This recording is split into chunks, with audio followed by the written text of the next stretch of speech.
One spark, one thought, one choice at a time. We build the collective. Hey everybody, welcome back to The Collective. We have another fantastic show for you planned out today. I'm excited because it's just going to be Sean and I. We're going to be riffing and talking and chatting. And on that note, make sure you guys are doing the things while we're doing our things. Like the show, subscribe to the channel, hit the notification bell, do all that good stuff, get your emails when we go live, which of course, Fridays for the Collective, Wednesdays for the workshop. If you have any thoughts, questions, comments, which I expect from y'all, make sure you put them up in the comment section. We'll hit those throughout the show. And of course, if you have not, make sure you are signed up for the reinforcement loop, which edition 53 just went out last night. So make sure you are in the know because there's some good information in there, as well as some brain candy that I laid down. You there? I didn't hear you. Dude, you're locking up. I'm locking up? Really? Okay, well, I guess let's see where this takes us. How is life out in the mountains? Am I locking up? No, you're not locking up at all. Because you're totally locked up. Really? Okay. I can check my systems here while we're talking, and why don't you tell us about your time out in the mountains? You got out on the trails just recently on your bike, kicking ass. It's Thursday, yesterday. How was slicing that kumquat or whatever it was, squash? That was a very large butternut squash, which, by the way, are extremely hard to penetrate. They are...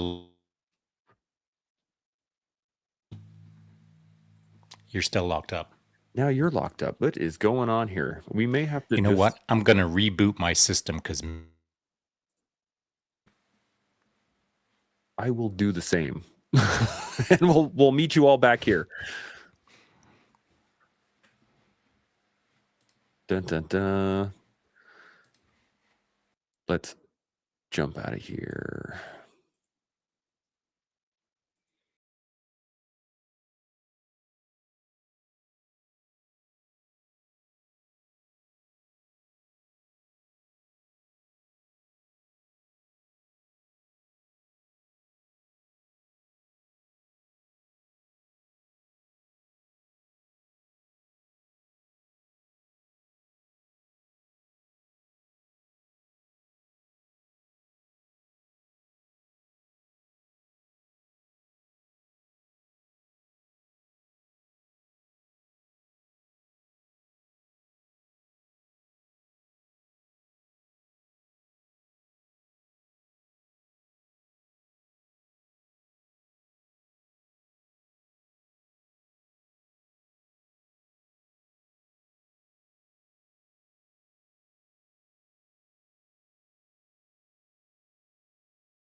Bam.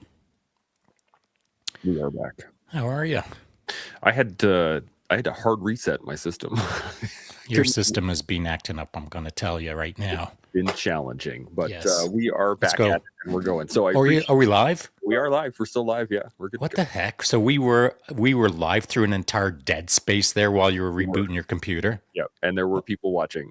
So I Oh, my appreciate goodness. everybody watching while we got that sorted out. Wow.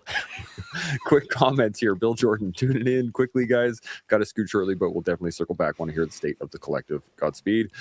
Vanessa, good morning. You both look and sound fine. Okay. And then We're in quite a state. Wasn't locking up here. Yeah, exactly. I got no guests today and I'm freaking out, but You are freaking out. you are freaking out, man. What's going on in the mountains? We're locked up. I was trying to get you to talk because you were fine. I didn't know what was going on, but how is life in the mountains? How is it going out there? Hopefully you'll hear me this time.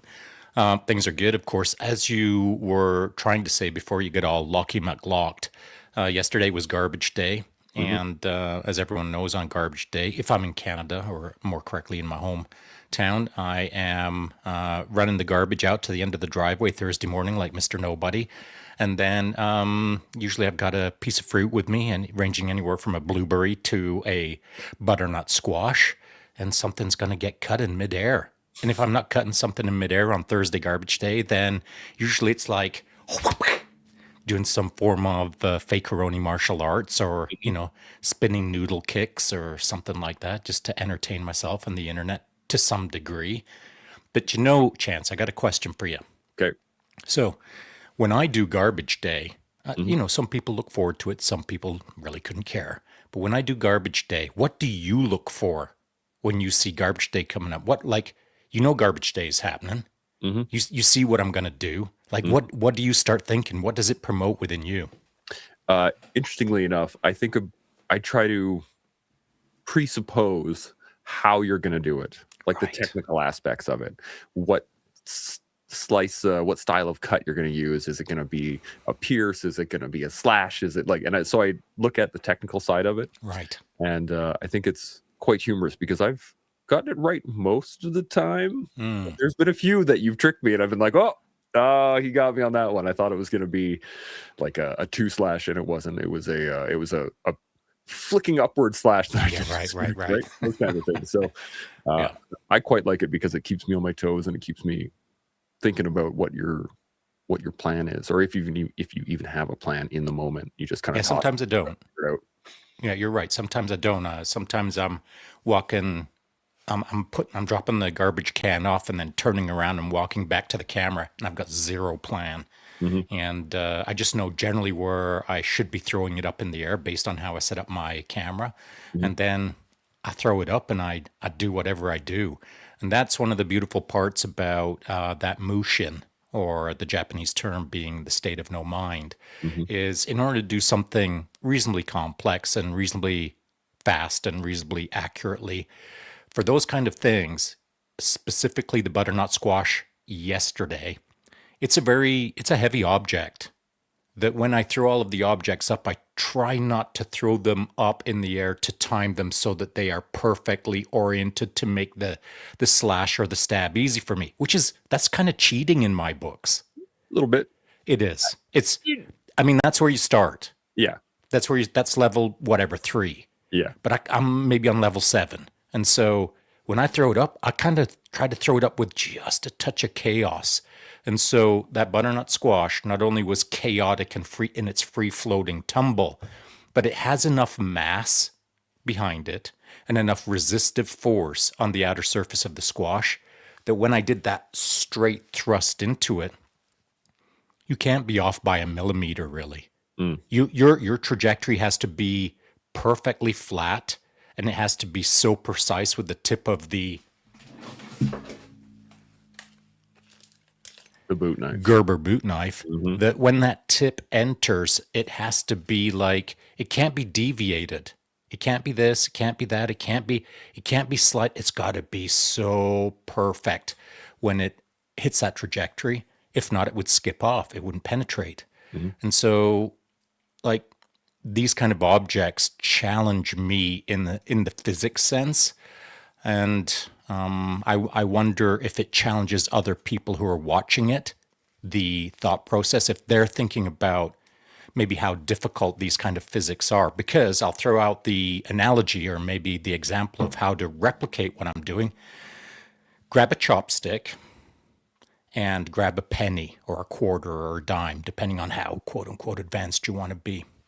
Put that penny or whatever on a wall. Now put the chopstick in your back pocket. Now let that penny go, and as it slides down the wall, reach back, grab your chopstick, and thrust it and pin the penny to the wall. Pin it. I don't mean like deflect it or deviate it. I mean pin it to the wall. Now you're getting a sense of the level of accuracy required to penetrate that butternut squash. But nobody really will ever do that exercise. So they won't see how difficult that stab is. And therefore now it's just a comedy act. Yep. And so whoever's watching it will take away whatever they want to take away from it. But it'll be far and few between that anyone will try to replicate it. Does that make sense to you? It makes perfect sense to me. I was discussing this with some of my students after a class. Somebody had asked me about slow is smooth, smooth is fast, and they were trying to rep it in their head, slow is smooth, smooth is fast. And I was telling them that, okay, well, why is smooth fast? Why is slow smooth? And we broke it all down and came down to there's no wasted movement. It's very specific what you're doing. You're going slow from point A to point B to point C, and I was using a pistol draw stroke as an example, right? Up and out. You don't want to swing it. You're not fishing. You're not doing all these other things. Very basic technical points. But to your point, what you're doing is fast, but you're doing it smoothly. So I always find it funny because whenever I can pull off something like that, I feel like I'm going slowly. I don't feel like I'm moving quickly. It just looks like I'm moving quickly. And I'm like, does it feel the same for you? Like you're working fast, but you doesn't feel fast? You know what I mean? It's a great question. And so the best way for me to answer that is that's how I used to be. But I'm not that anymore. And I'm not saying that I've evolved beyond that. I'm not saying that I've now moved to level 27 or whatever the case is. I'm not saying anything. 9,000. All I'm saying is that's how I used to be. Now, I'm not even there. Like I just disappear. Yep. I don't exist in that moment. And, I threw up in my little stories there yesterday, just another little clip of the slow motion, throwing the thing up in the air, stabbing the butternut squash. And in order to stab that, the camera angle, I was using my phone for this slow-mo, it was pointed more directly to me rather than obliquely. And so you can see how, in order to get the squash, I've actually got to drop a level. I've got to drop down, and my right knee almost touches the driveway in order for me to get down to the level to get the straight thrust that I needed to create the kinetic chaining required to be efficient and effective and not use excess strength or excess power. Effectively, I am trying to stand and then throw something in the air and disappear. And when I not come to, or when I snap back into, oh yeah, I am a person, there's something stabbed in the neck. That isn't the case. I just simply know what I want. I see it in my eye or my mind, and then it happens. And I let it happen. I don't try to overly shape it or control it or manipulate it or force it. I simply think, this is what is going to happen. And now it will happen. And I allow it to happen by not trying to make it happen. Does that make sense? It makes perfect sense. I tried to explain this to some of my students on the mats, and it's challenging because there's no real way to describe the feeling of being able to let go and still have an intention. Like if I want an arm bar, if I really just am going to test myself and I'm going to get an arm bar on this person, I could force them. I'm a bigger dude. I have some muscle. I could physically make them do what I want. But it is so much more enjoyable, I guess, of an experience to let them put themselves in an arm bar and then arrive there. Even though I have an intention and I feel what you're saying in terms of just kind of letting your body do the work. It's a pretty wonderful feeling. At least I find it that way. Yeah, so just on the language, because how you think of it is how you do it. Hmm. And so how you not, and I'm not just talking about BJJ per se. Hmm. I'm talking about life. And so you said, you just got to let go. And I see that like now you'll see it on the headline of a magazine, men's health magazine. It'll be on the front, just let go, Just let go, bro. man. Yeah, but what does that even mean? Yeah. Magazine editor, they don't know because chances are they've never done it. Hmm. And B, they've never really thought super, super deeply about it. Like, what does letting go mean? And the very thought of having to tell yourself, I've just got to let go, means you're actually clinging. But then using that language of, I've got to let go, you'll never let go if you keep telling yourself you've just got to let go. Hmm. And so the language primes you to stay in a state of not being able to let go. And so then what are the priming phrases? Well, do we need phrases? Because the phrase in and of itself reconnects you to the moment that you should not be in. You should be disappeared in the moment rather than trying to not cling to the moment, or rather than trying to let go, or trying to, all of these I'm tryings kind of keep you in the clingy game rather than just simply accepting that to some degree we're hardly even here. Hmm. You know what I'm saying? I'm tracking. And the question I would ask into that, and we're already going down the philosophical I don't rabbit even hole. know where the podcast is going right now. Don't you worry. Dan C says here, good morning, gentlemen. I'm looking at the exact knife on my shop table. It is ass kicking time, and it is. The question I would ask is, where's the decision made then for you? Because there is a decision, there's a point that you go from a state of mind into a state of no mind. And whether that is gradual or instantaneous or any version between those, there's still going to be a choice, right? I'm going to throw this up in the air, and is that the choice? Is that the moment, or is it the breath as the thing lifts into the air, or is it prior when you step out onto the garage? Like, where's the choice? So because there Yeah, is it's a a great choice. question. Yeah. Yeah, I like it. And it's appropriate for where we're at in the topic right now. And so I would say this, that for me and for everyone else out there who thinks about these things, the moment will be the moment that you decide, well, this is the moment that I'm not in the moment, or whatever, however you want to phrase it. Yeah.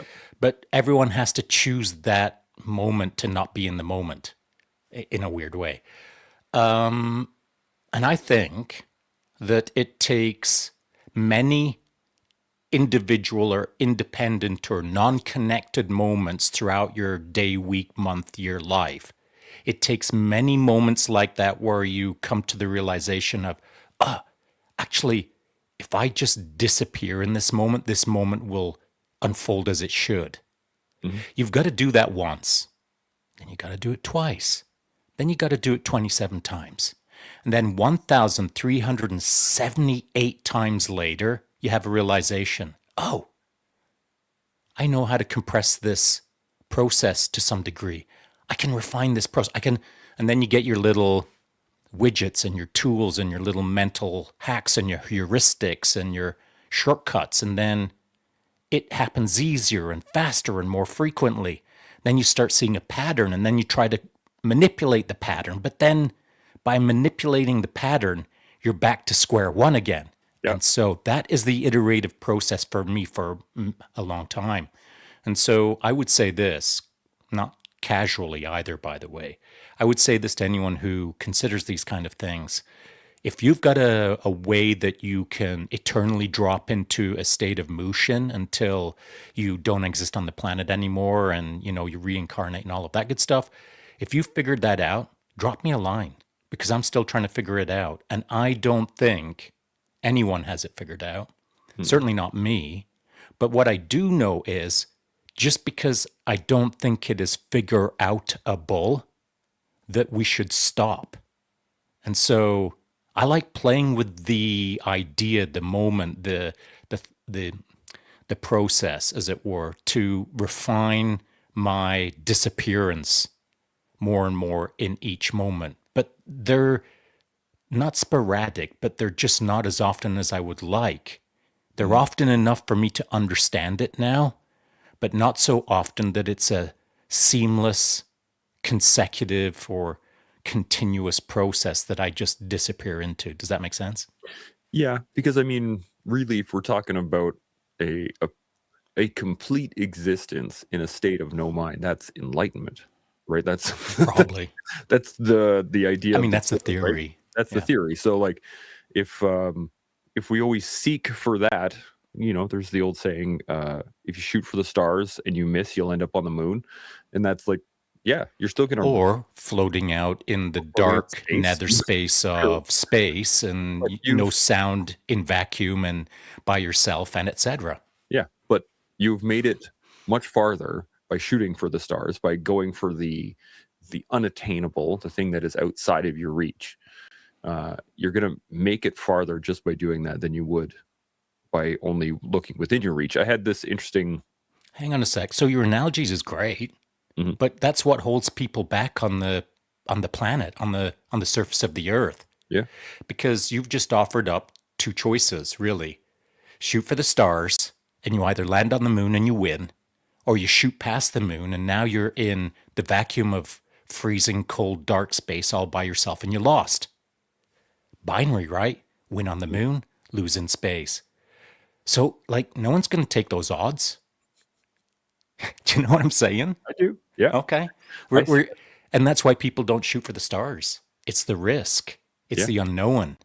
You've got to be really super curious to go see if you're okay in deep, dark space, you know?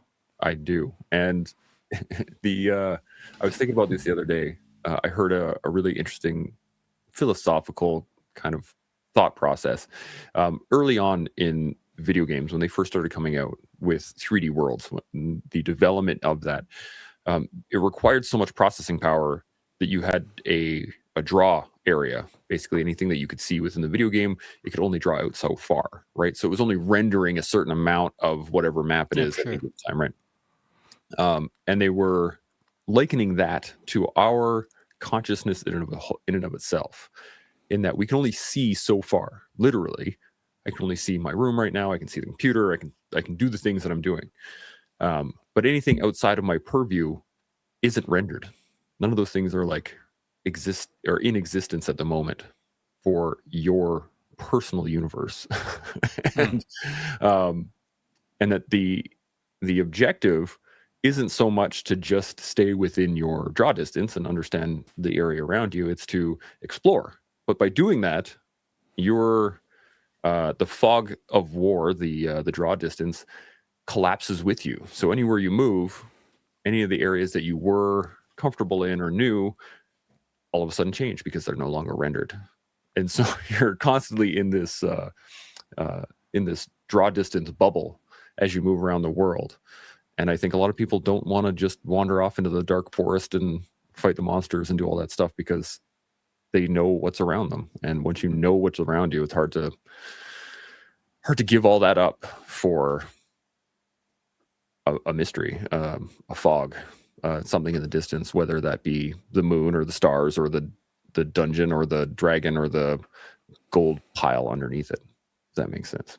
Tracking what I'm It going with? does. Yeah. Yeah. And I mean, like those early designs based on hardware limitations, the software was designed, the gaming software was designed as such, taken to account those limitations. And those limitations still exist in modern software. Mhm. You know, the modern game design. Evan, my son, my oldest son, our oldest son, just designed. Well, he's been doing it for a couple of years now. He just finished design of a game. I was playing it on my phone just a couple of days ago, Nice. and I'm not that guy who plays. I don't waste my life playing stupid little Candy Crush games on my phone. Come on, but my son designed a game that isn't Candy Crush. I think it's cooler, but I've played it and I've quote unquote wasted some of my life clowning around on my phone on a game. Here's the difference. When I'm playing his game, I'm still in life. Yep. I'm in his life because we can talk about it. We can laugh about it. I can tease him about it. I can interact with him in a way that, says, I really like the game mechanics. I like how this and that, but have you thought about dot dot dot? Now I'm in his world rather than just disappearing from the world Right. in a sense. So Yep. these kind of little games on a phone are, a whole different conversation. But to my point, when he designed his game mechanics, that's how he designed it in order to save processing power on a phone. Is that as you called it, the fog of war? As you move through the game play, things disappear behind you. Now, here's an interesting add-on to that. People are programmed to play life the way that they play their game. And so some people have spent a fair bit of time understanding game mechanics and game logic and game theory and people. And so I can hang over someone's shoulder and watch them start a game and pretty quickly know who they are based on how they interact with that game. So some people will play it safe, of course. When they start the game, first, second, they'll start working on their resource based turns. They'll start creating they'll start searching for grain and water and gold and start looking for coal so they can build the guard tower and blah blah blah, all the things. But they don't move out of their little village area. Whereas some will punch right to the ends of the game to understand what the entire spectrum of the game play battle space is. But then as they punch out to those edges, they leave everything behind. Their resources, their little town, their fog of war all now disappears. And so some people can do that because they have no connection to their little town that they kind of were born into, their little game town. They'll go out there, cause havoc, do things and fight and whatever. Meanwhile, the town behind them is now a smoldering wreck, but they don't care. Some will play the middle ground where they'll go back and forth, but some will just hang out in their little town and build things and never know what's beyond the fence. People are interesting. How they play games, sometimes how they play life. So my question to you is, were you taught by games to play your life? And maybe you weren't, because you were just on the cusp of the generation that I believe has been taught how to play life by games. I'm going to say yes and no. I'm going to do both because I had the very interesting experience to be able to grow up in the development of video games. And That's right, I remember. But working in a video game store for 8 years, I got the ability to see it physically happen. Every new game system, every new game product, I was on the cusp of the deliveries as everything came out, and it was fascinating to watch. The early games were built on story, so everything was like playing a book. You would have to go through each step. It followed the hero's journey. It was a very consistent standard issue style, right? And then as the graphics capabilities of the systems, of the hardware systems increased, those storylines, those games that were developed as role-playing or development-based games like you're talking about, collections and real-time strategies, those styles of games started to take a backseat to the action-oriented, the fighters, the sports games, because the quality of that became higher and higher and higher, right? Even now, some of the shooters, like original Call of Just Duty. hang on a sec. Okay. You're right, and I don't want to jump in and ruin the flow of your story, but did the kind of aggro fighting the demons start occurring because of improved graphics and improved hardware, or did the story base kind of build your village sort of civilization, Sid Meier's Civilization games, did it deviate from that over to all the violence, because of graphics and hardware? I don't think so. I think it deviated because it sells. Oh, for sure. Of course. So let's not pretend for a moment that games aren't designed to suck you into that ecosphere so that you just keep on buying upgrades and plugins and little modules that give you another shield or open up another storyline or whatever. That these things are designed not for you. They're designed for a corporate entity to profit. And so it's not just because of like things didn't shift to slaying all of the demons in real time and the whole screen just keeps turning red every 3 seconds. That is because that's how the human brain works. Mm-hmm. That is like the Las Vegas jackpot of pulling the little arm, so you just keep putting your money into the machine to hope that you get the jackpot. That's really what's happening. Well, so this is the interesting thing, and as you bring it up, the money is the issue because originally the people that built games were gamers. Correct. Right? They were the people that really They're doing it for the love of it. because they loved it, right? And they were trying to tell a story, and they wanted nerds building nerdery for nerds. Exactly. And then it started making money. And as soon as it starts to make money, the corporate entities start to get involved. There's people that will sell whatever they want to sell because they're going to make money out of it. And that has been the biggest downfall of gaming since it started happening. And I've seen a lot of game producers come onto the scene full of just great gamer nerds who love storylines and love the depth of worlds and being able to immerse themselves in it, slowly lose their way over iterations of the same game. For sure. And now they're just and fall completely off and actually go out of business. So I think that what I grew up on was the old school gamer nerds. That's why I love playing D&D. Yeah. I love being able to immerse myself into the fantasy of the game. But I still can't get into the super fast, ultra flashy, the stuff that's out now. But to your point, my kids are growing up on those styles of games. And baby. They don't play programmed. It's a generation of programmed.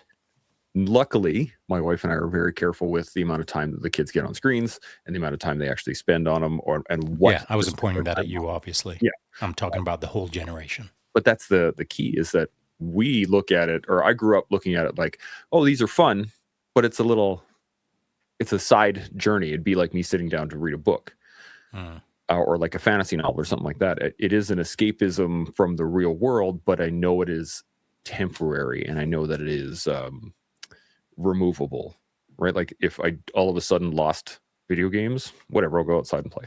I have other options. Whereas I think a lot of people in this you do now generation. But speaking of like almost 600 podcasts into this, it's been a lot, which I believe was the actual topic of the podcast today.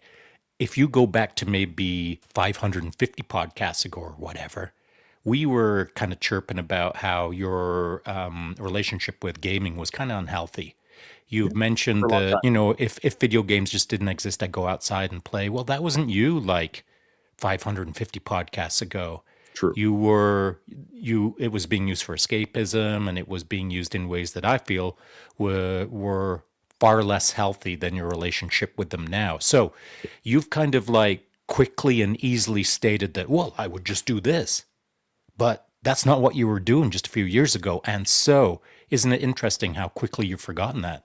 It's not that I forgot it. It's that maybe didn't bring it up. I'm and so if you aren't tying one to the other, if you aren't, hang on a sec, if you're not building this out in sort of a lesson-based kind of delivery to the interwebs, as it were, to your kids, then they just hear, yeah, my dad had it all figured out since he was a kid. And like, if games didn't exist, he'd be throwing pine cones at the sun because he's just that kind of guy. But that isn't true because none of us are. Because our story arcs have to take us through a trajectory that teaches the lesson that then we can say out loud, but then we've got to connect that lesson to others so that they understand it rather than just like, no, I had it all figured out, That's a good point. I did not mean to state that. I know. I know. I'm just taking the full arc, I'm taking ownership of my own misuse of the statement there. As a kid, I was like that because that's what would happen, right? The video games would get turned off or my parents would get upset with us and be like, no, I would go get outside and go play. Yeah, but you didn't self-select that, hey? I didn't. I did self-select it a couple of times. I'm just saying, as a generality. Wasn't the norm for sure. Yeah. But my the unhealthy use of it came much later in life. Yeah. And so it was healthier when I was younger, not as healthy just a little while ago, much healthier Yeah, now. because your parents were controlling it. Yeah. You know, when you were a kid back in the day, they threw you out of the house. Get out of here, you bum. Go Just throw like we pine do cones at the sun. Remember just how like we those are do. fun? Yeah. And then, you know, you become an adult and then all of a sudden you're gaming and you're in charge. No one's in charge of me. I'll Mhm. game as much as I want because that's what I need. In order for me to deal with my problems, I'm going to game. Yeah, And no one will tell me that because I'm the boss. that's right. No one's kicking you out of your house Yeah. until you get kicked out of your house. I get kicked out of my house. And this is one of my favorite quotes, and I don't remember where I got it from, but it is one of the best things about being an adult is I can do anything I want, and the worst part about being an adult is I can That's do right. anything I want. Yeah. So like it catches up to you pretty fast. Couple comments. You have used that. Sorry, you have used that a number of times Yeah, throughout the show's history, and I yeah, always like it because it's a yeah, classic. it I've really never is. used it myself, and I know like I've heard it enough times that I could say it myself, but I like it because it's yours. Mm. I think of it as your quote to some degree, and I always appreciate the reminder. Well, I think I'm trying to remember where I got it from. It must have been, I think it was a comedian, but I can't place it, and I've just been saying it for so long that now you're right. It is kind of my thing. It is. Um, couple comments. Tom Samalek jumped in here. What's up, Tommy Guitar? What's up, fellas? Good to see you, buddy. Celtic Hey, he's McTravel. Christian down in. I don't know if you Yeah, I saw down in him Nashville. Hey, yeah, playing it all up. with some of his. Did he term it His as heroes? childhood heroes or? Yeah, Yeah, some I mean, legends. he's banging with the guys. I Legends, love it. yeah. Celtic McTravels jumps in here. Good evening, everyone. All right, Seven Mickers. here. He says, "I think everything is designed to suck everyone in." The Matrix. Yeah, for sure. Good man, And Mickers. then he says, "Chance has evolved like a Pokemon. I am now a Charizard. Thank you very much." You are, dude. You need a hockey card. I should have a card. Celtic McTravels. I didn't have a game as a kid. We were poor. I never got Pong, and I was jealous. Yeah, Word. I got really lucky in terms of gaming as a kid because I worked at the video game store. So like I got to play everything. It was awesome. Now, talking about Do you know, I kind of miss. So to Micker's point, like Mick and I served together in the military, same time, same unit at one point, and like when we were in, there was no freaking gaming like that, and so I kind of just as Atari and Pong were on the scene, then I joined the army. Then there's over a decade where I didn't even know there were games other than the game I was playing. Yeah. And so once I bounced out of the military, the whole scene of Call of Duty nerds, that was just like from a different planet for me. Yeah. So I had to figure out a lot of things, not just about the games themselves, but obviously the invisible stuff behind gaming, which again is game theory, game mechanics, all that stuff. But then understanding why they're being built, by who, etc. That was the stuff that interested me.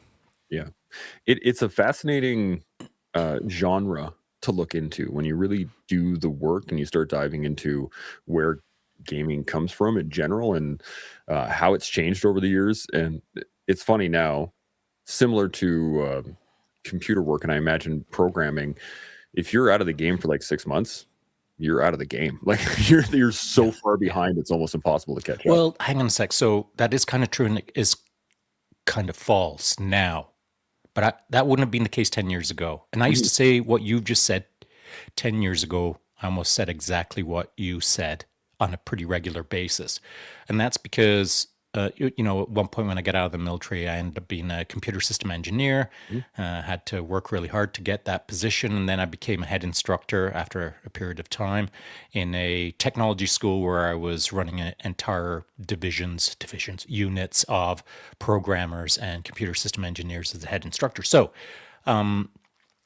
all of that to say that at the time I was like peak of my game. Like I was pretty freaking good at what I was doing. And that's why I ended up writing a book about it.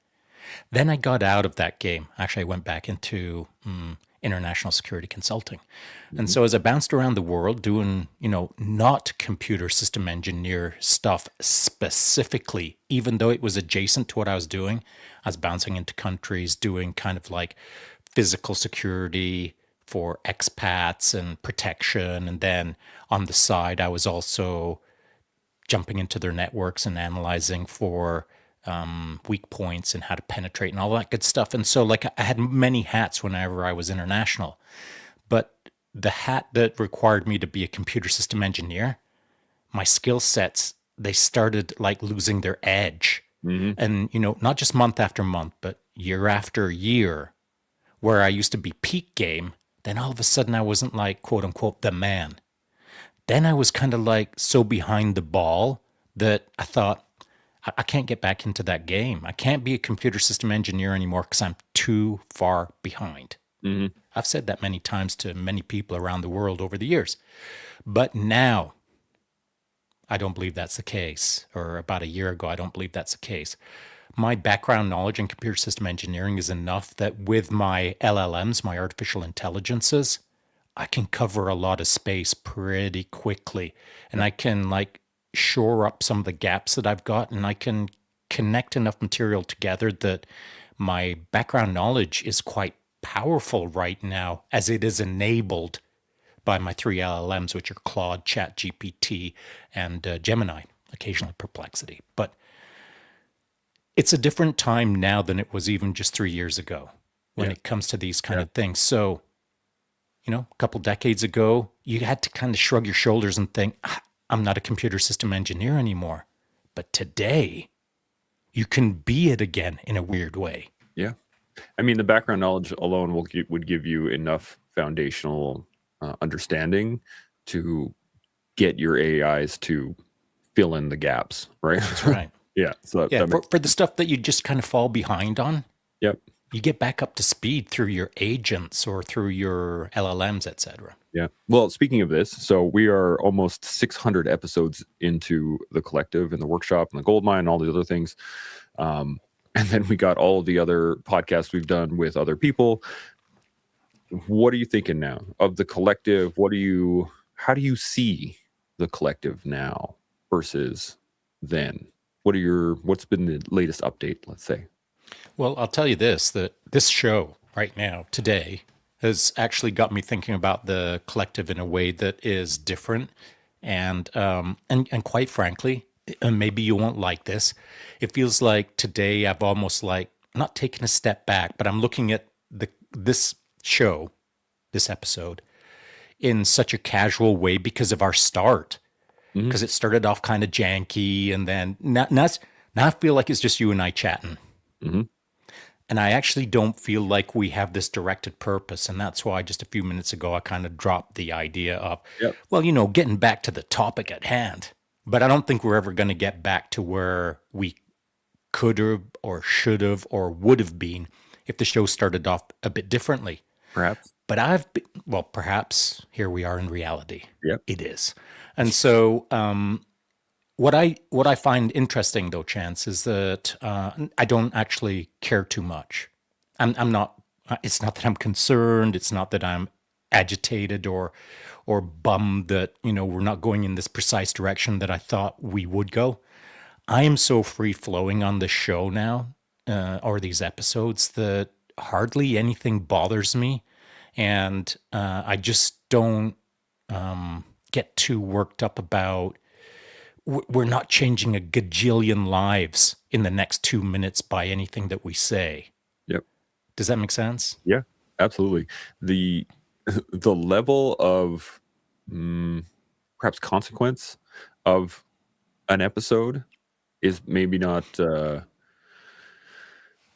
it's not as high anymore for me as well. Like I remember at the very beginning, we're trying to make it like freaking like it's got. I thought the fate of the world was resting on every episode, And now I'm coming to a better understanding, especially after so many episodes of Everywhere, is that it's a drop in the bucket. It's another little group. Okay, cool. That was maybe it was a slightly lesser drop in the bucket than other episodes, but at the same time, there's still good wisdom coming out of this.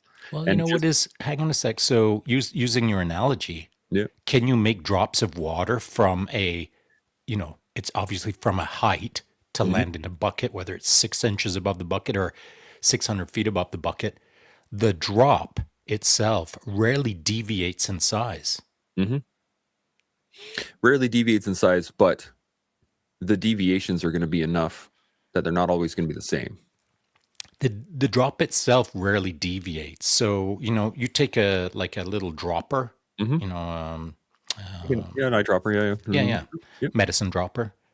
If you put it 6 inches above a bucket or 600 feet above a bucket, it still delivers the same size of drop, right?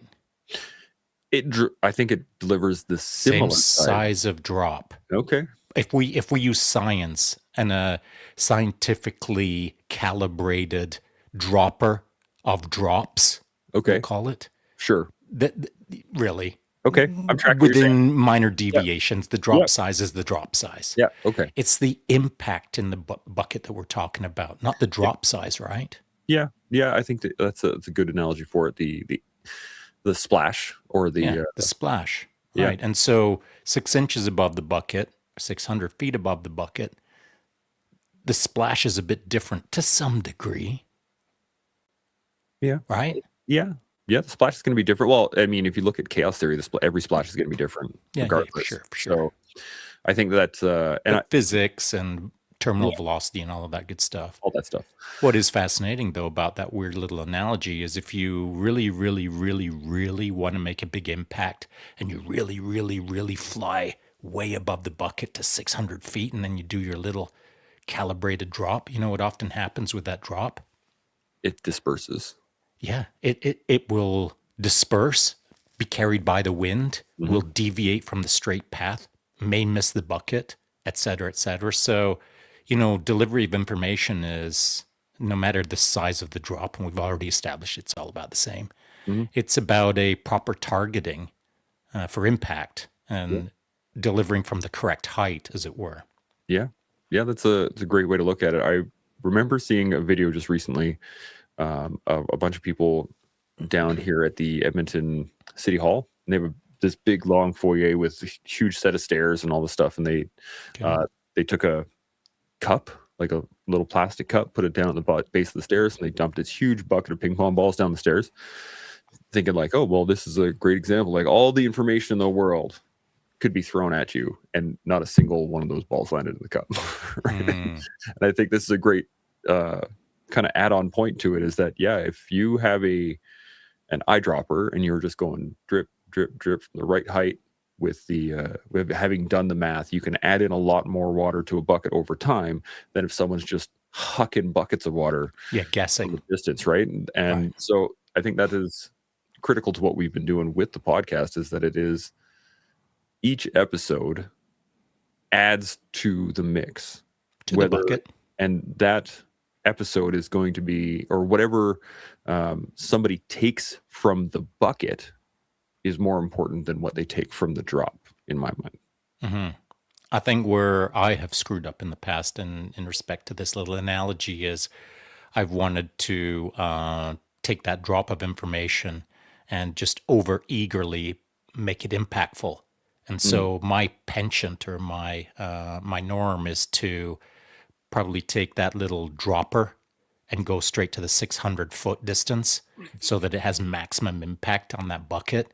Whereas more often than not, for speed of delivery and for ease of absorption, sometimes just 6 inches above the bucket is the way to go. And so, really, it's trying to read the room, deliver to the audience. And way back in the day, I was just over eager to refine the delivery, but I didn't know how to do it. So I was hyper focusing on doing something that I didn't know how to do. So you yeah, kind of back to where we were earlier. You kind of got to give it up. yeah. You just gotta mushin, state of no mind. Hmm. But you can't do something that you've never done before with a state of no mind.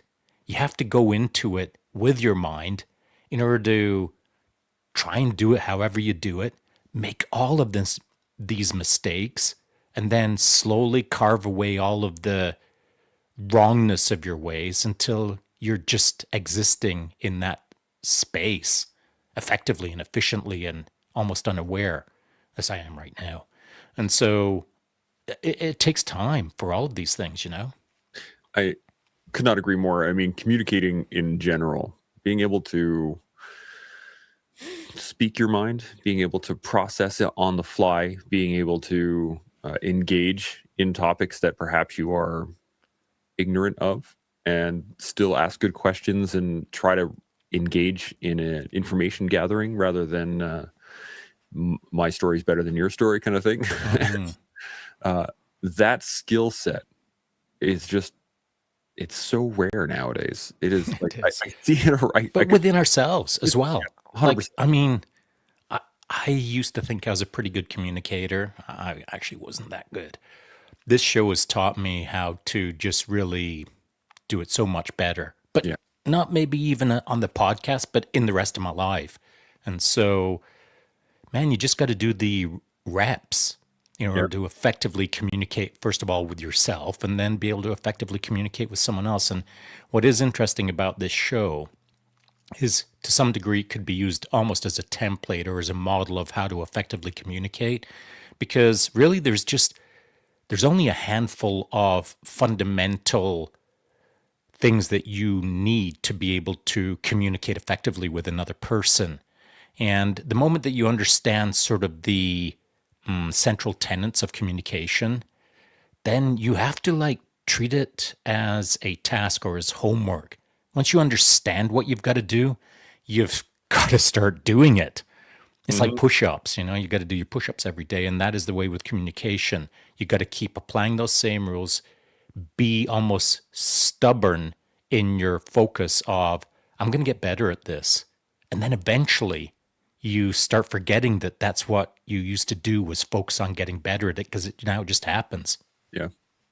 I would like to ask the people watching right now, why don't you put up in the comments here, what specifically, maybe not specifically, what broadly the collective has done for you, or what you've seen, what you've drawn from it, from watching it, because we got some people that have been watching for a long time, and I'd like to hear you guys' opinion on what we're talking about. So put them up in the comments so we can all express our thoughts on this. The one I'd say benefit that I've had the most is being able to think, being comfortable enough in a communication to stop and think. And that has been the one skill that has helped me in everywhere else, as well as the podcast, but probably the most out of everything is being able to really stop and think. When somebody asks questions, to take a second, pause, actively think about it for a second. And then I was speaking to my mother the other day as well. And she asked me about, what do I think about the Straits of Hormuz and the issues all over there? And I was just like, I don't know. I don't spend a lot of time reading up on it right now. And I haven't drafted an opinion on who is in the right or who is in the wrong. But I appreciate the question. What do you think about it? And she was like, well, I don't really know. And we kind of went down this little rabbit hole.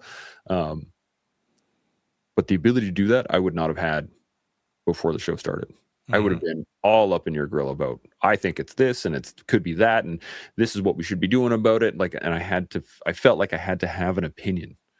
Whereas now I don't feel like I have to have an opinion on anything. I can take some time and think about stuff and process in the moment. It's such a great skill to have utilize out in the world that this show has given me, for sure. So there is another little important aspect that I think you kind of missed there, and that is in the communication aspect. And, everything that you said is, in my opinion, correct. But there is a layer in there that you were screwing up, I was screwing up, nearly everyone screws up. The distinction being that once you realize you're doing it, is whether you can stop doing it. Do you know what I'm going to say? Do you know what I'm talking about? Have you any ideas? Actually, no. All the filler words that we had to go through. No, you're right though. That is a good one. That is a good one. But that's low lying fruit. Yeah. Compared to what I'm gonna throw at you. But I'm gonna give you the opportunity. Like, take a moment. Okay. To think about what I may be gonna add as possibly one of the most important aspects of communication. I'm gonna say listening. Correct. But a different kind of listening. Active listening. It is the listening where you're not trying to outthink the speaker. Yeah. It is the listening where you're actually like almost inert, where you are not, as you're listening, you're not forming your counterpoints in real time.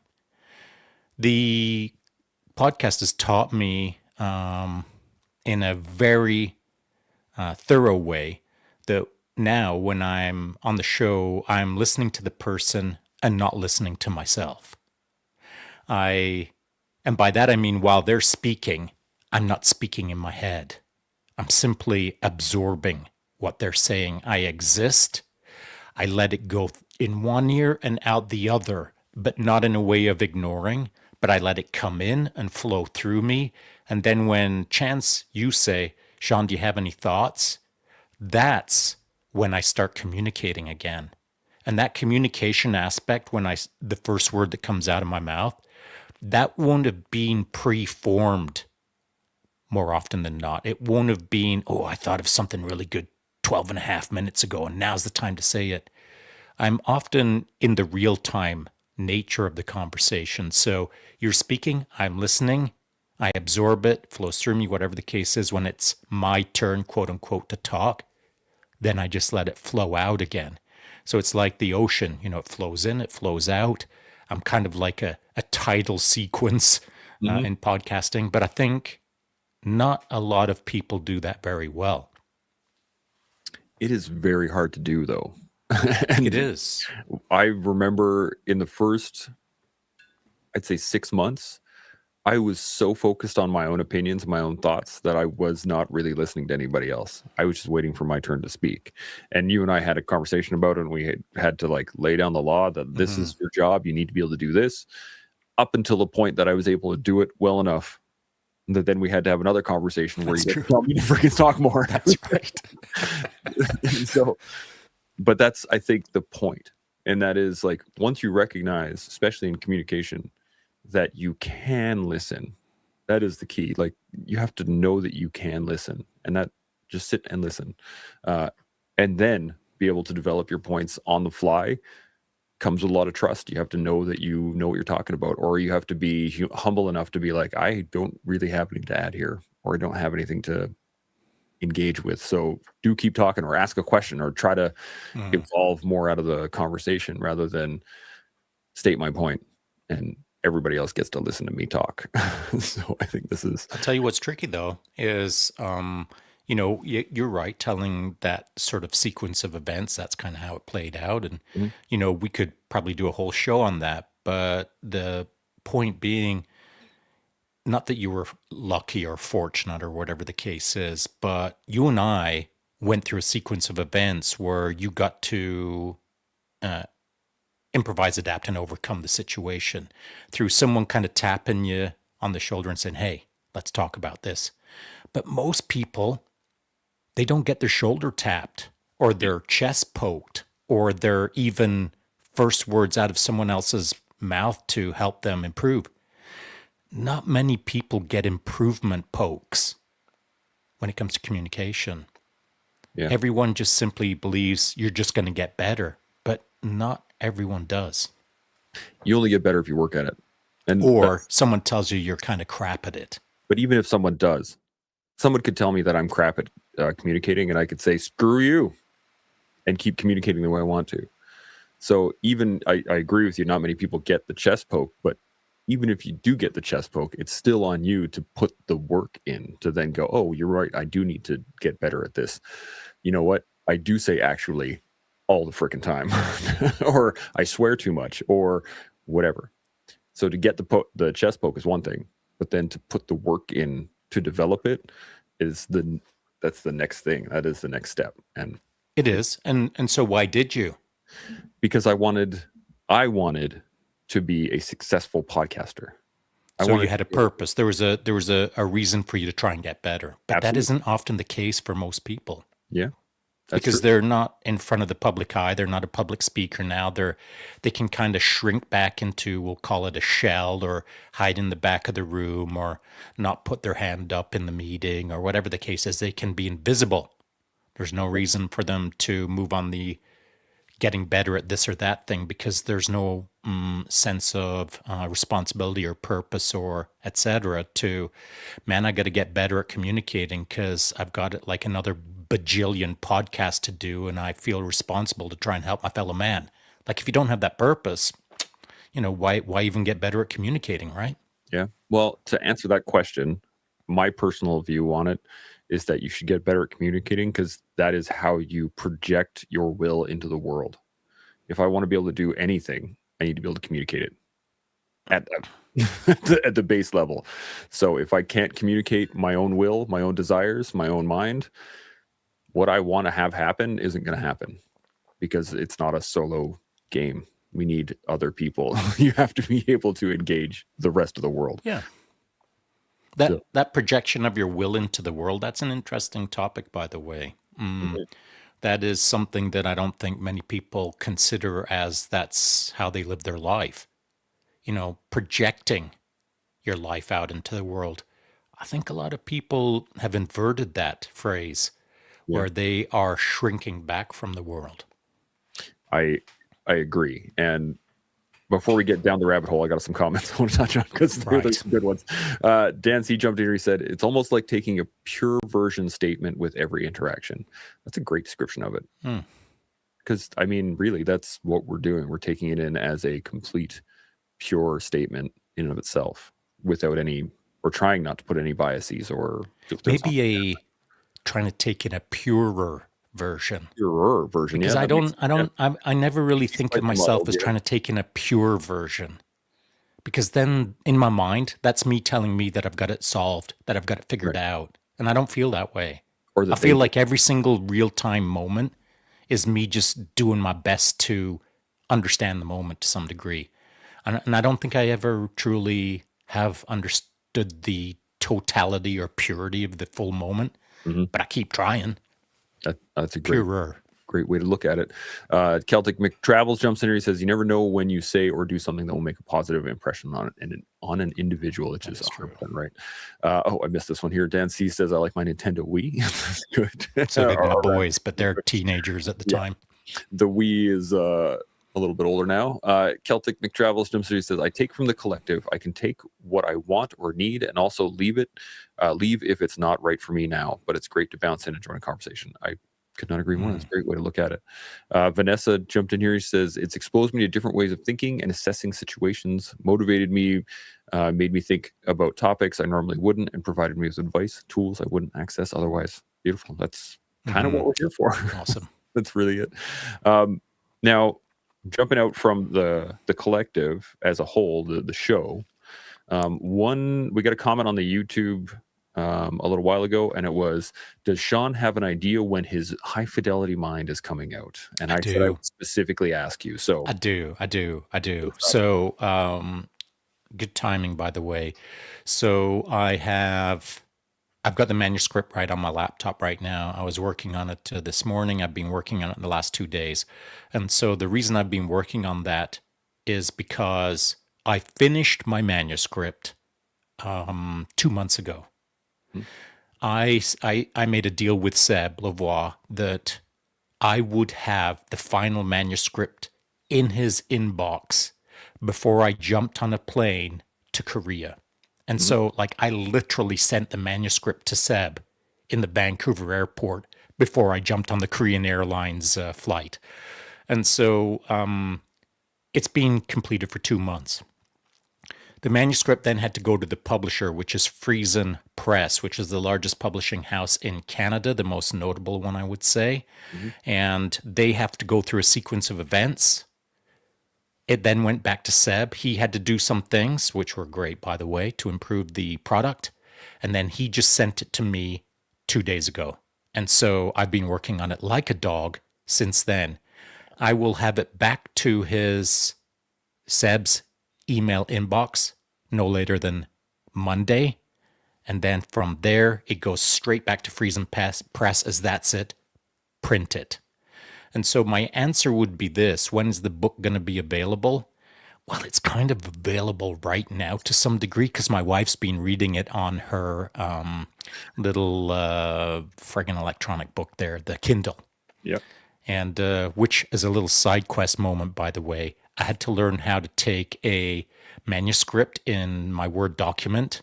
Mhm. And as a computer system engineer nerd, I had to learn how to populate it onto her Kindle for free. rather than paying someone $1 billion to do that for me. Yep. And so the great thing was my wife was reading my book on her Kindle in Busan. Like I looked over at her just as she was about to go to sleep, and she's reading my freaking book, man. I was like, "Are you kidding me right now? I can't even believe this is happening." But short answer, it should be out this summer. Sweet. That's the High fidelity mind. And then the Correct. warrior, the warrior and the garden is being worked on simultaneously as well, and I think that should be good to go by the end of this year. Sweet. Are you guys thinking like book tour? That's a great question, Chance. And I don't even know what to think about any of this. It really depends on how the high fidelity mind does, and quite frankly, I don't think it's gonna like. I'm not going to be a big name. I don't think it's going to sell a lot of copies, and I don't want to say that out loud per se because I don't want to like doom it. Mm-hmm. But I really feel this to be true about the High Fidelity Mind, or the book that I specifically wrote. It isn't for everyone. But for the person that it is for, it's really for them. Right. And so a person who really needs my book will really need it, and it will be really helpful for them. But for a person who's just got a bit of casual time on their hands, they're looking to fill their day to some degree, my book might not be for them. It'll be for the right person at the right time in their life. Mm-hmm. And then for everyone else, they may never buy the book. But the people who do, it'll be important to them. And I think it'll go up on a bookshelf. And I think that it'll be read several times throughout their life to go back and rethink about a few things. But it's not something that someone will casually pick up and because they're bored, because it ain't that kind of book. No. Well, I can't imagine it is going to be that kind of book, and I'm looking forward to when it comes out because I'm excited to see where it goes, what it does, and I know Seb is all like jazz hands about it, and he's excited about it. I mean, good should be. I don't know if I want to use the term excited because are you ever excited to live in your trench? You know what I'm saying? Like you dig your trench and like you're just, and wow, I got my trench dug. And then 27 days later, I'm in a hole in the ground. I'm in a hole in the ground. So, I've just been digging that trench so long that now I just see the trench. I don't see what it might be for someone else. I don't see, like I've kind of forgotten the excitement of reading the book and blah, blah, blah. So I'm not sure how it'll do, and I'm not sure how everyone will receive it and how they'll, what conversations it'll draw out. I don't know if there'll be a book tour. I don't know how the second book is going to go. I don't know if there'll be a third book. I could write a third book right now for sure. Yep. And also as a follow-on, and this is maybe the most important part, is the book that I've written was phase 1. Right. The Warrior and the Garden, phase 2. What's phase 3? Oh, that's right. We're going to start our own publishing house. That's phase 3. And so that's already started, by the way. And so the purpose of that's what really gets me excited is I know how hard it is to write, and I know how hard it is to take a book to press. Mm-hmm. And I know how hard it will be for someone else who doesn't know anything about any of that, but they've got a story that they want to tell, and the world should read it. And so that's what we're thinking about, not thinking, that's what we are going to do, is we're going to keep our eye out for individuals, probably veterans. Yeah. Leo on first responder focus, perhaps, or, it'll expand, of course, but going to keep an eye out for boutique publishing house solutions for stories that need to be told because they'll change the planet to some degree. Well, I have we have a guy coming on in a few weeks, or out in July, and he just finished writing his book. He's a former U.S. Army Special Forces dude. And one of the things we were talking about as we were just chatting back and forth about him being on the show was the fact that grassroots innovation is usually what takes things places. I agree. And we were talking about it from the Army, is that it's usually the privates and corporals that come up with like the craziest ways to do certain things that most officers would never process in their minds, and we'd be able to get it done. Cool. But it's not the way that higher ups want, right? So that grassroots innovation is going to be a topic that we're going to be talking about at some point on the That's podcast. good. So something That's to keep good. in your mind. Now, in terms of other stuff that we're going to be having out here, the shirt, the Tiger Stripe Stripe. shirts. What Some do you people think? are pretty excited about that. They're pretty sick, man. I got to I say, they like look it. pretty good. Honestly, I So do like it. I'm gonna be sending out a new trial for you just to tighten Nice. things up. I'm gonna get a trial for myself as well. Is that the new Stickers, DPI? with the new DPIs? Yep. Right on, right on. I had to wait until June for I only get so many trial items Oh, yeah, on okay. the thing per month. So Right. I have to Okay, wait check, until check. June to get it sent out. Yeah, So that's cool. that'll be coming to you soon. I'm going to have one for myself. I have the rash guards as well that I'm going to be playing with. I took them down from the website because they're not quite perfect yet. So Yeah, agreed. till we get them right, I don't want any going out for the people. So we're gonna hold off on that until we get them just right and tuned up. So we're gonna have a few of those as well. I'm gonna send you a rash guard as well. So just so you know. Okay, that's cool. Listen, I want to throw something out there, and I'm interested in your opinion. And Okay. it's a bit of an unfair question because, of course, you haven't had your nose to the grindstone on scanning all of the various camo patterns that are tiger stripe related, and et cetera, et cetera. But because I have, it's like that classic case of, you're going to get a dog this year. You decide, Mm-hmm. I'm going to get a dog. Now, everywhere you look, there's freaking dogs. Dogs everywhere. You see Yeah. dogs everywhere. You're going to buy a car, and it's going to be a Honda Prelude. Everywhere you look, there's a Honda Prelude now all of a sudden. Mm-hmm. And so that's the way I am right now with camo patterns. I'm seeing all of the camo patterns, all the tiger stripes. And as soon as I see tiger stripe, I'm like, wow, where's the flaw in that? Here's what I'm seeing. A lot of the modern, like I saw a dude wearing a tiger stripe shirt in a little Instagram reel this morning. Yep. He's kind of a big name. And I thought, I don't like that. I don't like that tiger stripe. And here's why. It's too bright. Like the paler colors on it, to me, look synthetic. Yeah. They looked electronic. They looked digital rather than organic. It was the certain light frequency that they were putting off. It was the certain wavelength, I'll call it. Yep. And it felt like LSD, felt like acid rather than pot. Does that make sense? Yep. So it was digital rather than analog. and it put me off. Yep. And so the reason that I do like, I'll call it my tiger stripe that I designed that we are using on the collective. Mm-hmm. The reason I like that pattern is because it doesn't feel digital, even though it's to some degree it is digital, I suppose. But it feels more organic than like LSD right up in your grill. So it's interesting you put it that way too, because LSD versus pot, I think it's a great analogy. I'm pretty sure I saw the same image and I know which one you're talking about. There you go. And I'm pretty sure we're going to have him on the show very soon anyway. So, okay, but think about it. So yeah. if you saw it, then, now you know what I'm talking about. And it was that lighter shade that I thought, oh, it's a bit off-putting. The funny thing about this is, do you remember or like old school CGI when it first started coming out early 2000s and stuff, it started getting entered into the movies and things like that. What was the big issue with it? Everything was too shiny. Everything was too smooth, contrasty. right? And that's the same thing I see now with digital patterns is that they're just too shiny. They're shrill. Yeah, exactly. It's got a shrillness to it. Yeah, it's not dull enough. If that, it's like, Billy, get in here and wash the dishes. It's shrill. Whereas I just want to be hearing like, Billy, throw pine cones at the sun. Yeah, exactly. Yep. And there's any good camo pattern has to have a level of natural effect. And I find even with the digital patterns like the CAD pad and stuff that we were wearing back in the day, it's not dull enough. It's not analog, man. There's no natural slide to it. One of my favorite patterns is the M81 Woodland, the old school, the green and browns. Yeah. I really like that. And the tiger stripes are my two favorites.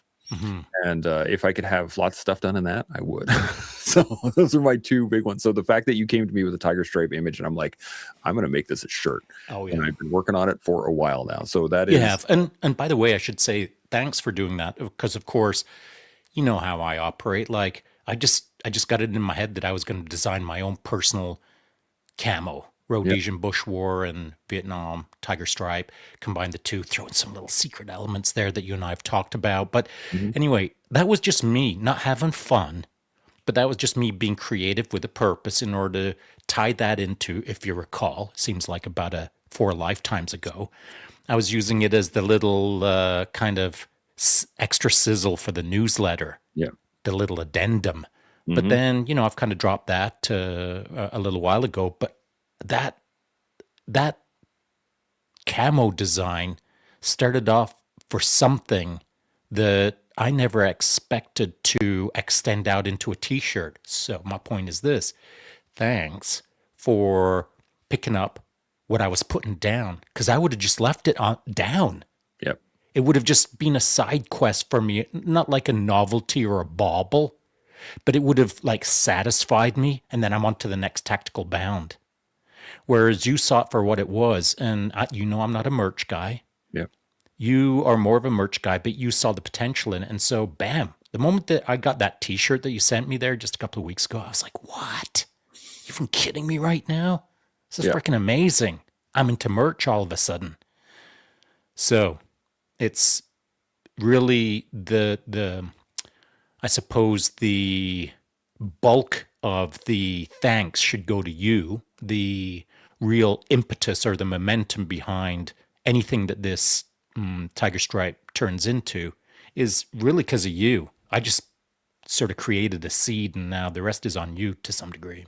Yeah, well, I appreciate it. It's been a lot of fun playing with the systems and trying to create the right thing. I've been looking at shirts for a while with like quotes and all You kinds, have. lots of stuff, and just trying to find the right thing. And then when you showed me that camo pattern, I was like, "Yep, that is gonna be the shirt," and I think I need to make it It's that good, way. man. I like it. So I've made that shirt of the full CAD pad with the logo on the chest. It's a smaller logo chest than what on the chest that you have. It's been adjusted, like we were talking about, all That's that good good. stuff. That's going to be coming to you shortly. I'm going to have one as well. I'm going to send you a rash guard as well, and I have mine as well. But I've also made a shirt like Please this. tell me a coffee mug. Oh, I've made a shirt like this. Very much, it's going to be multiple colors and stuff like that. But the Canadian flag that's on the left side is not going to be in the standard OD green like it has been on this mm, shirt. mm. It is going to be in that camouflage pattern, which I Oh, look at you, specifically tricky designed. devil. It's quite fancy, Look uh, at you. and yeah, I'm pretty excited for that one to come Putting in out. your little Easter eggs. Yeah, little things. That's all. This is the fun part for me, is It that I is. get to do these little Easter eggs. Comment Littlefoot jumped in here, said, "Doesn't the CAD pad do what TVs do with pixels? Tricks our eyes into thinking it's natural flowing." And to a degree, it does in the field. The problem is that it's not a flat surface to trick your eye, right? It's clothing. So when you wear it, it creates weird straight lines that shouldn't The be three there. dimensionality Right? reduces the two-dimensional effect, of course. Yeah. Exactly. So the arid stuff, though, man, when we were in Afghanistan, the arid stuff worked beautifully, Hmm. and to the Doesn't have those point sharp edges though.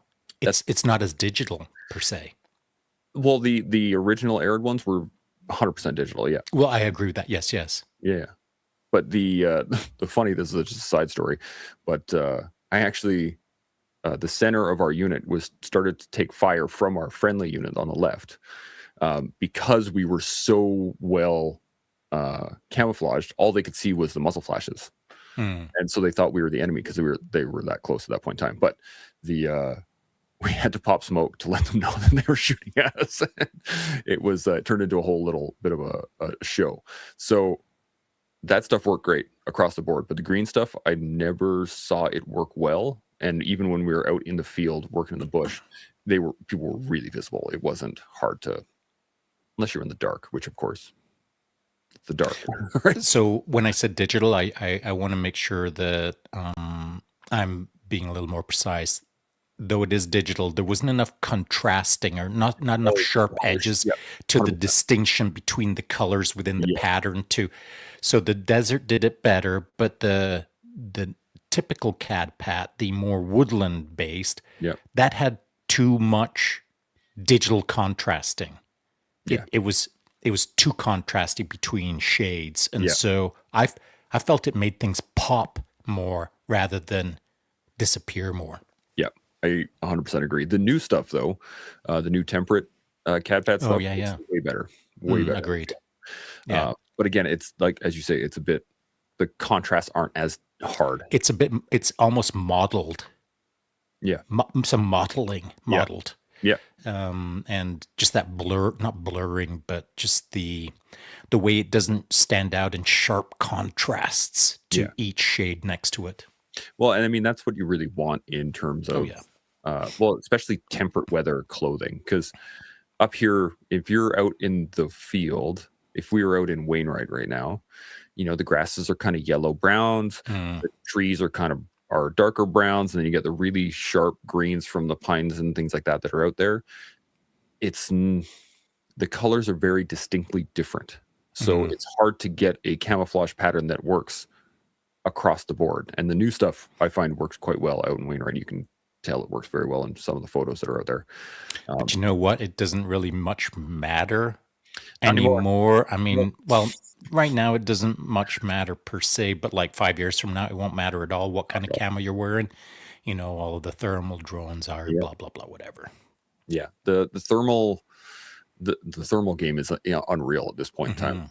I remember when they were just coming out, all those fancy special operations guys had thermal, and that was like a whole new ball of wax. But outside of that, let's step out of the merch. Dude, get a coffee mug though, please. I'm working on it. I really am.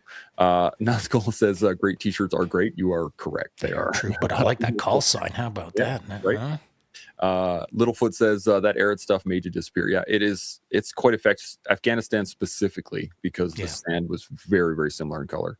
And then says new stuff reminds me of multicam if it was digital. Yeah, it's pretty good description on that one. So outside of the collective itself, outside of the merch game, because I'm playing that game quite a bit now, I got a whole list of things it's good. Release for this that have the tiger stripe on it. Now, to get to the community, what are you thinking? What have you noticed in terms of the community itself, and where do you think we want to go with this?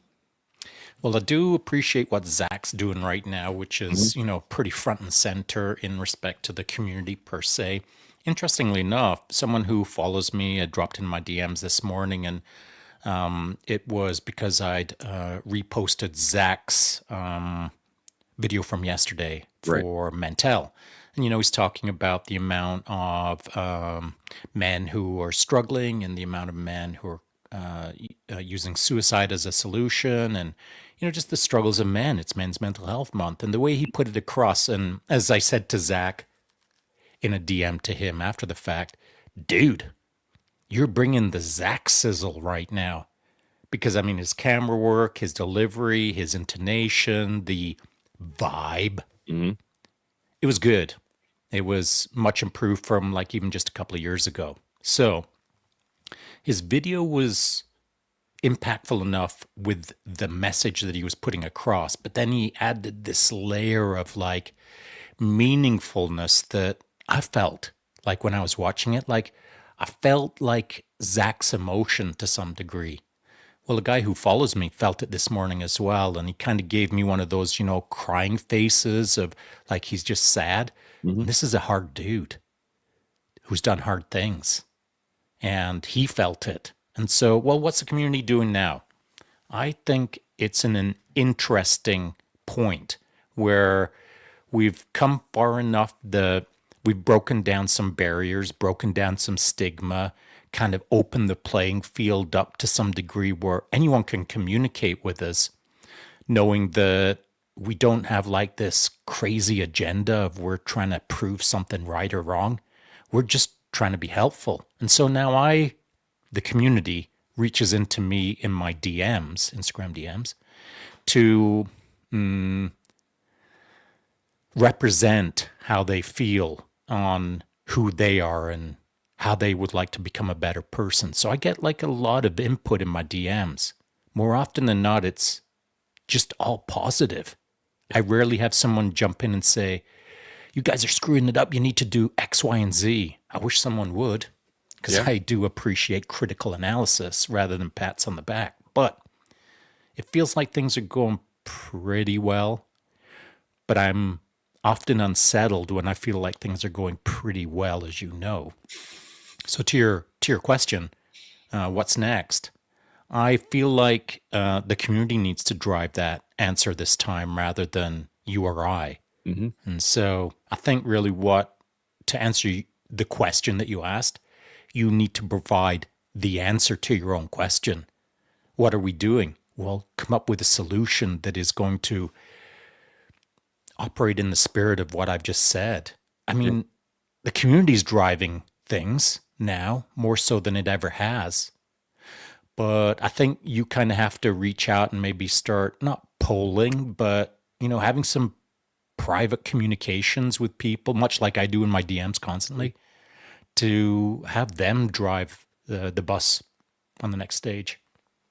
I'm down with that. Well, let me ask the people watching right now, what do you guys want to see? Where do you guys want the collective to go? What do you guys want us to do? We are coming up on episode 500 of just the collective pretty soon, where we are over 100 of the gold mine workshop. We've done quite a bit. We've talked to quite a lot of people. We're probably over 1,000 now. I haven't done a count in a while, but of just guests in general. And I'm excited to see where we go, but I think I would love to hear from everybody out there watching. Dan C jumped in here and says, woohoo on it. Did good. But yeah, hit us up, hit me up in a DM. You don't want to put it up here, hit Sean up, either one of us, let us know, and we can figure out how to make it happen. That's the big one. So for us, Let me ask you though, Chance. okay, What do you think? what do I think of the community and where we're going? I think the community is, well, first off, it's great. One of the big things I hear often is, why aren't you guys bigger? Yeah, I hear it all the time. Right? And I say, well, I am 5'9". yeah, well, Right. you need to be bigger. So it reminds me of Roadhouse. Yeah, right. I thought you'd be bigger. Yeah. Yeah, I know. I hear it all the time. The key with that one is I need help with social media. I got enough stuff on my plate right now that I am not driving social media as well as it should be done. But let's pretend for a moment that you're driving it well enough. Yeah. Okay, so scratch that one. What's Okay. next? After that, the big thing that I see happening in the next little while is smaller, like local groups getting together, little collective groups in different areas that have all been part of it, creating their own little subgroups within local areas rather than.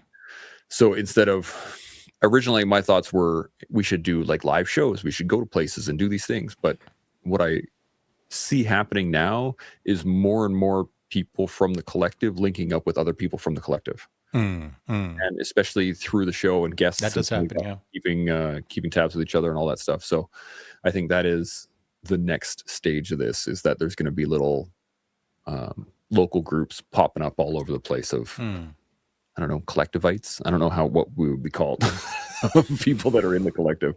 But yeah, that's where I think we're gonna go. Non-school.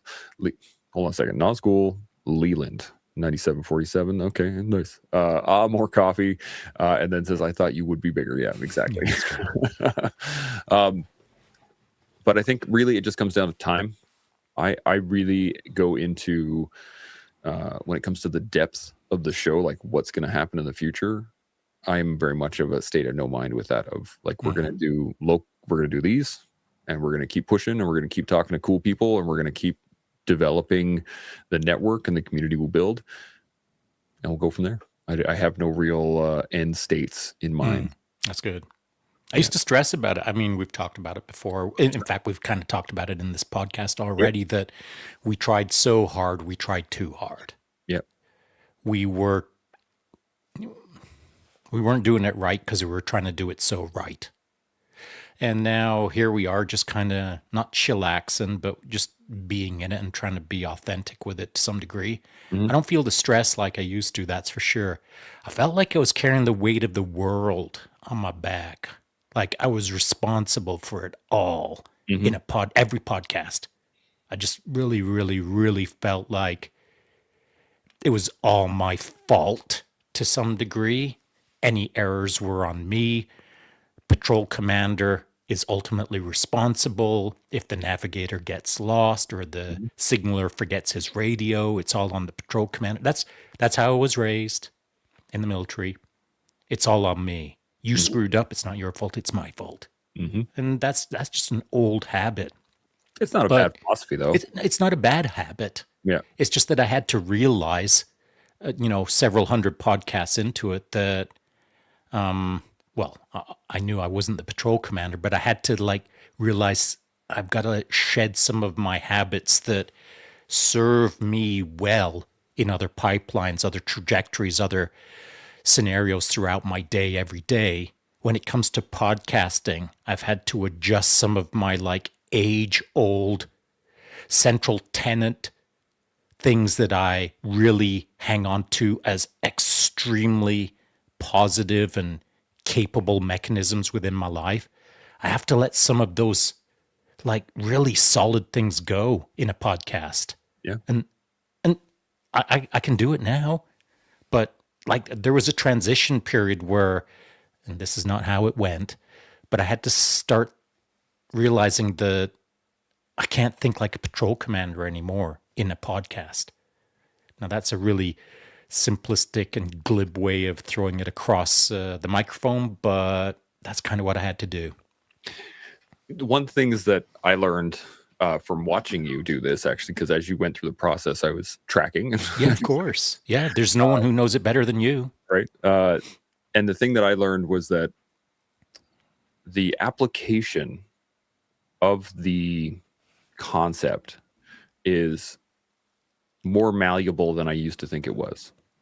So very similarly, when it comes to being the patrol commander or having extreme ownership or whatever statement you want to say, when it comes down to it, is it is your fault.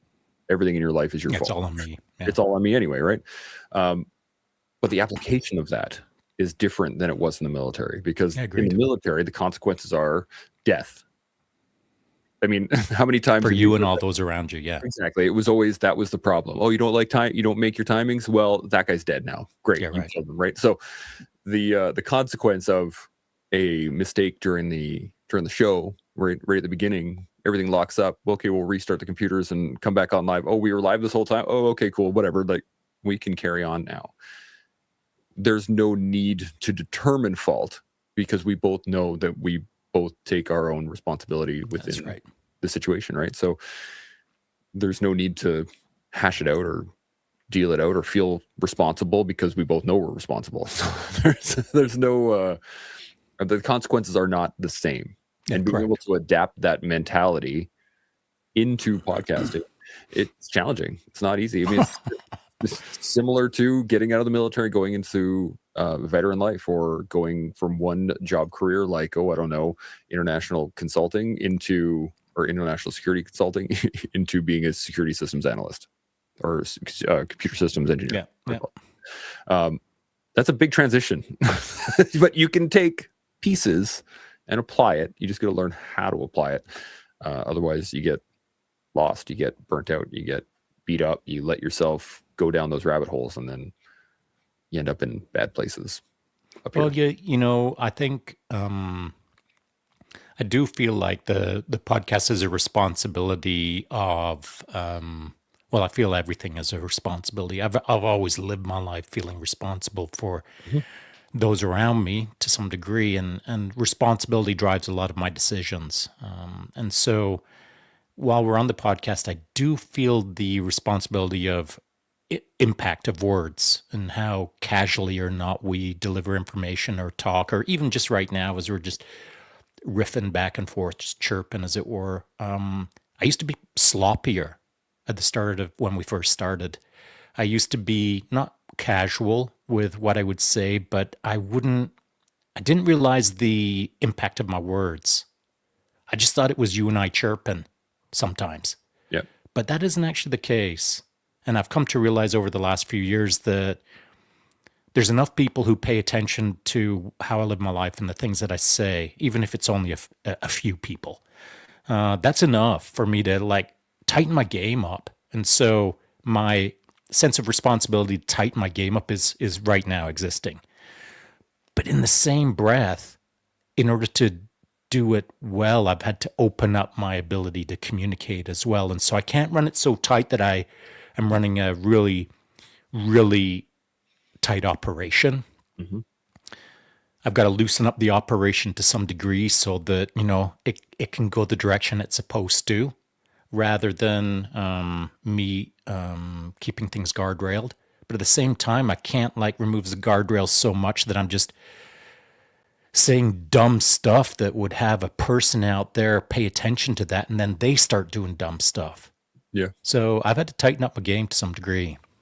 This reminds me of back in the day when I was in the military. I was the comms specialist in every squadron I was in, because for some odd reason I kept getting put on communications courses. So I was doing I did the basics, I did the intermediate one, I was set for my advanced one. They sent me on an EPLARS course, like a Blue Force tracker system.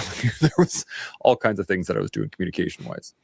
But when you get really comfortable on the radio, your procedures don't so much break down, but they become very they change, less strict. Let's put it that way, right? Yeah, they adapt. It's that same kind of concept in that I can still use radio procedure without using all of the words that are in radio procedure if the person on the other side has enough comfort in their own radio capacity or radio procedure capacity to understand what I'm trying to say. And I remember walking in and teaching a bunch of new recruits. They were doing a basic comms. We were talking about radio procedure, and one person was saying, well, for a radio check, it should sound like this. This is 1-1, radio check, over, and went through the whole sequence.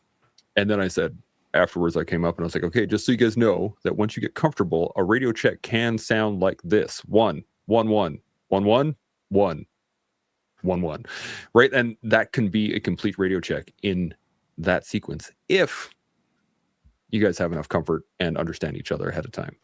And I think it's similar to the podcast now, is that we have enough we have enough reps that we can enter into it in a relaxed format within the guidelines that are set out for us, right? So I think the radio network. The radio network, exactly. So I think that's kind of where we're at. And I think that it's a really nice place to hang out in terms of communicative styles, because I don't have to work as hard anymore to draw out the information as versus what I used to.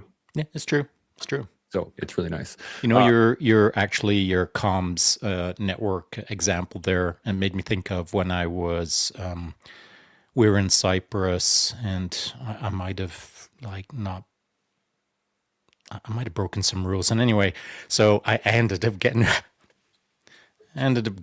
reassigned to the 2 Commando headquarters element in order to run the comms network. Run your 12-hour shift, and you're in the comms network. Now you're running the whole comms thing, and be all stations. This is call sign ... And every hour you're doing that comms check.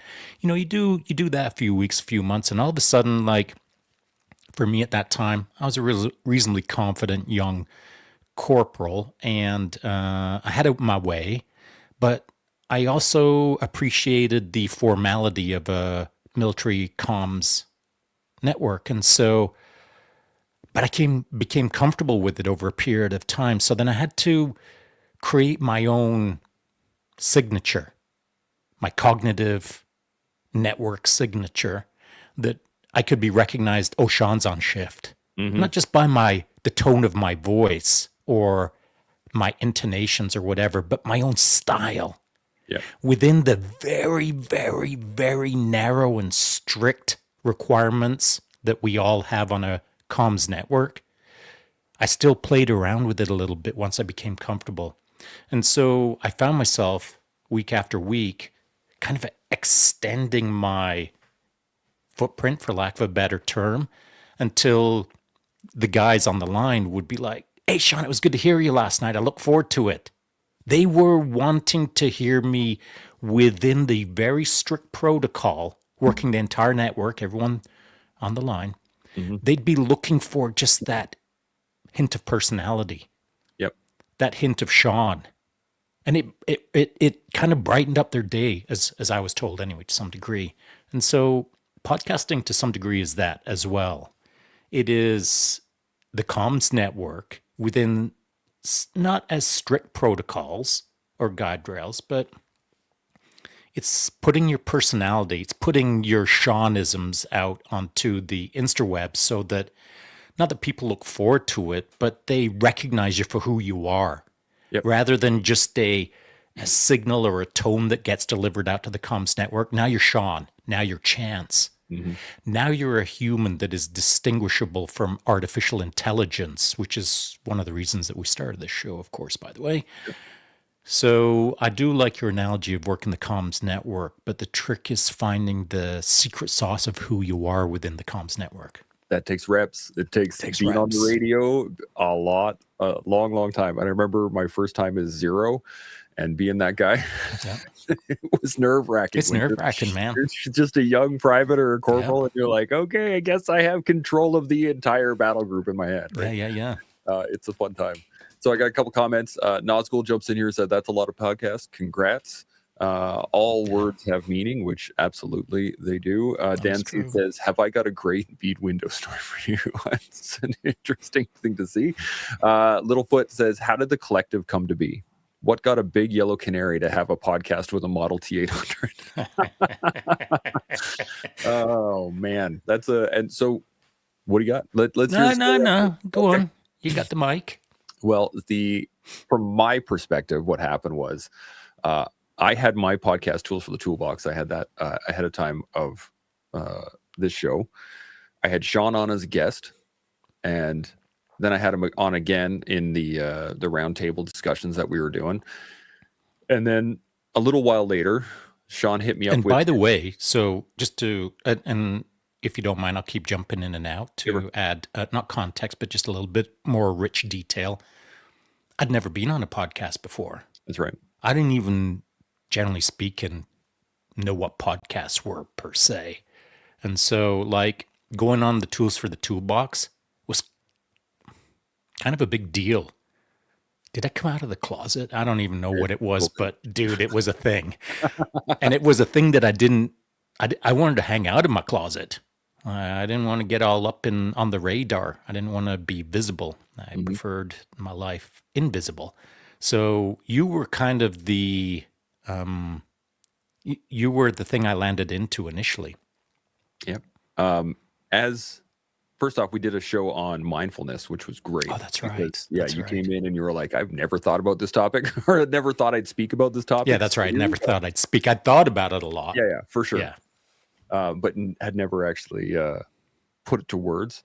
And then we did It went well, didn't it? That was great. Yeah, I thought so. Yeah. And very much similar to now, it was a lot of back and forth of, I think this way and you think that way. Like we were able to work quite well together.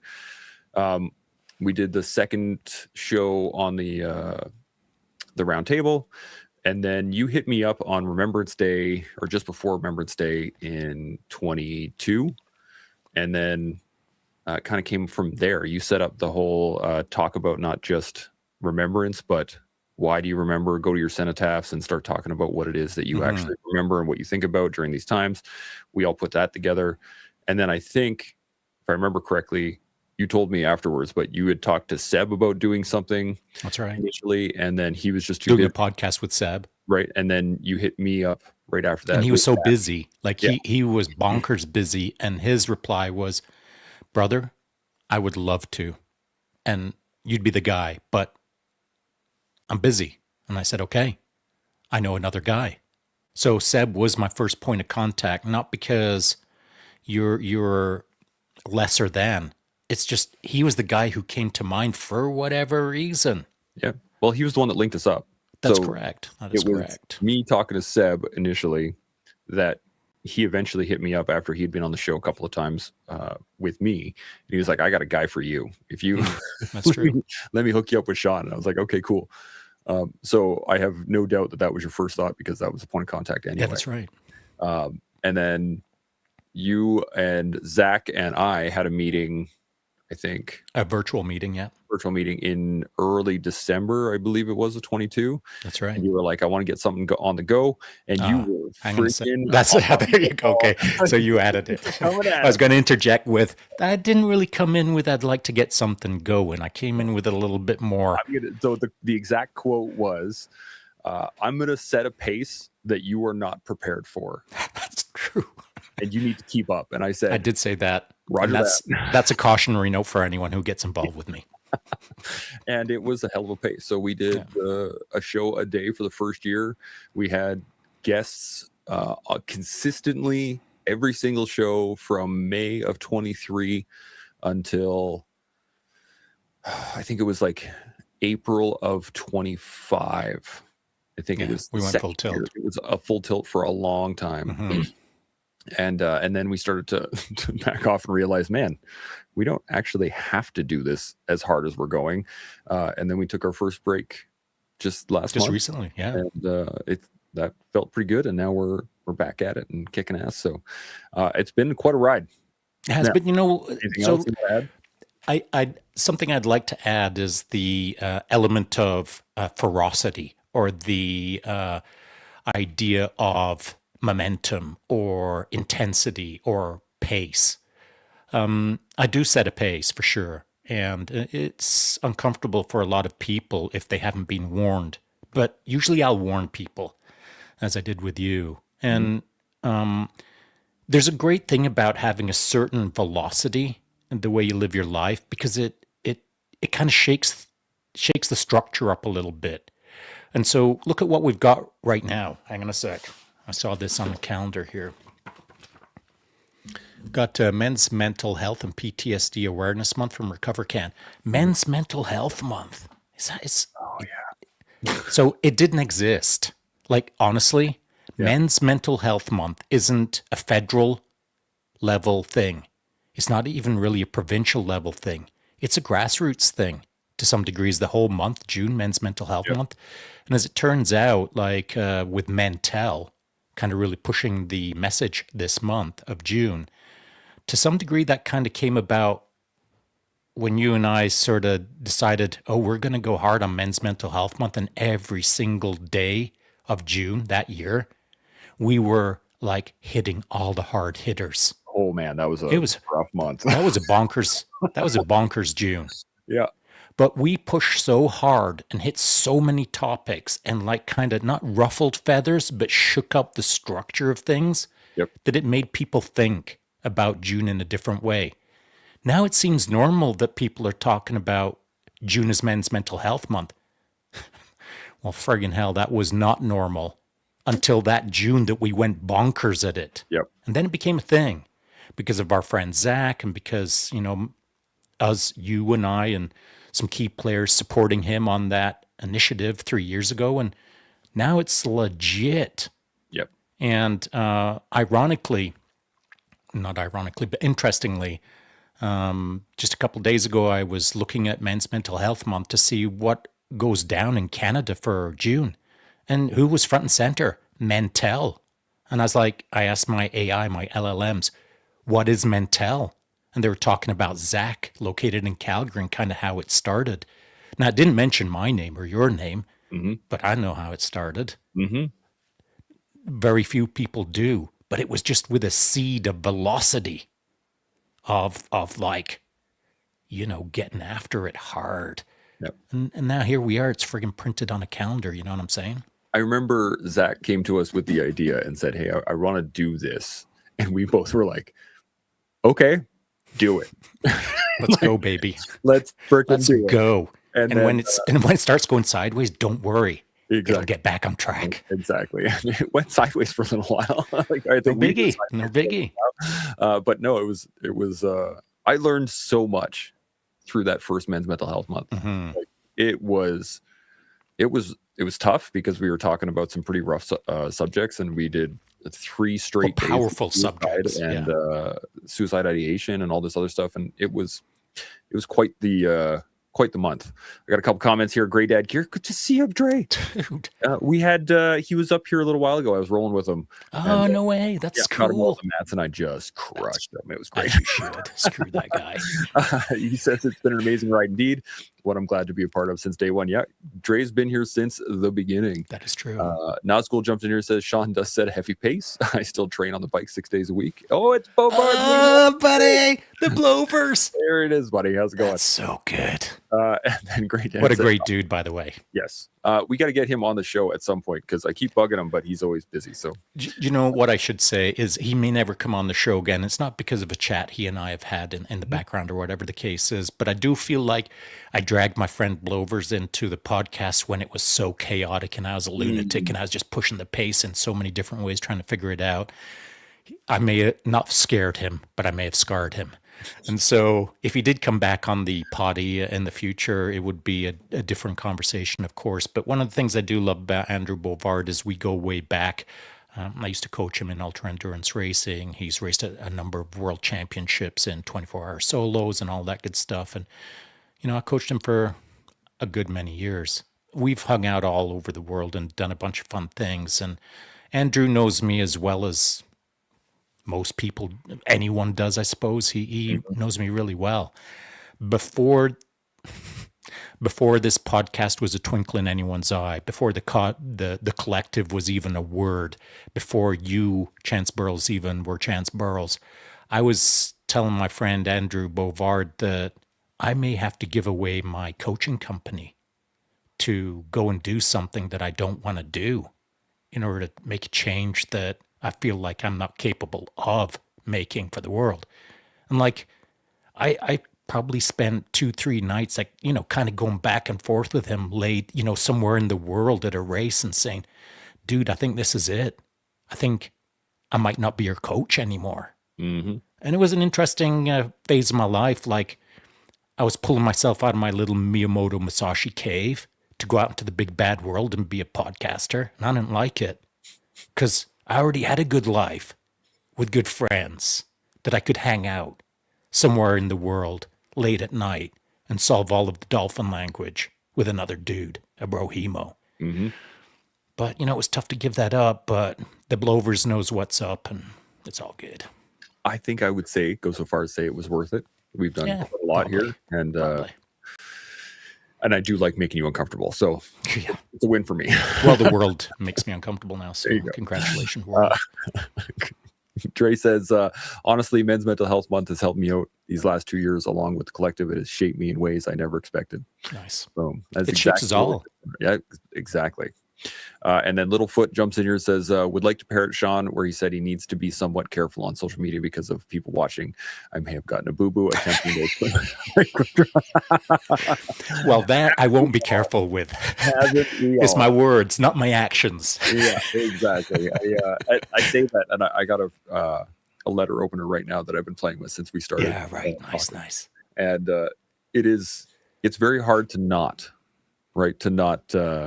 start swinging knives around when you watch it. For sure, man. Why not? It's a lot of fun. Why not? It's great. Other than that, we've talked about. Oh wait, Nazgul jumped in here. I am back in Jasper. Life is getting more stable. Bug me again to get back on the podcast. Okay, I will absolutely do that. We'll get you back on. Other than that, the collective. We've been going for 2 hours, just about 2 hours right now. Any comments from the people out there? If you guys got any thoughts or anything that you guys want us to do, by all means, put them up in the comment section. Let us know.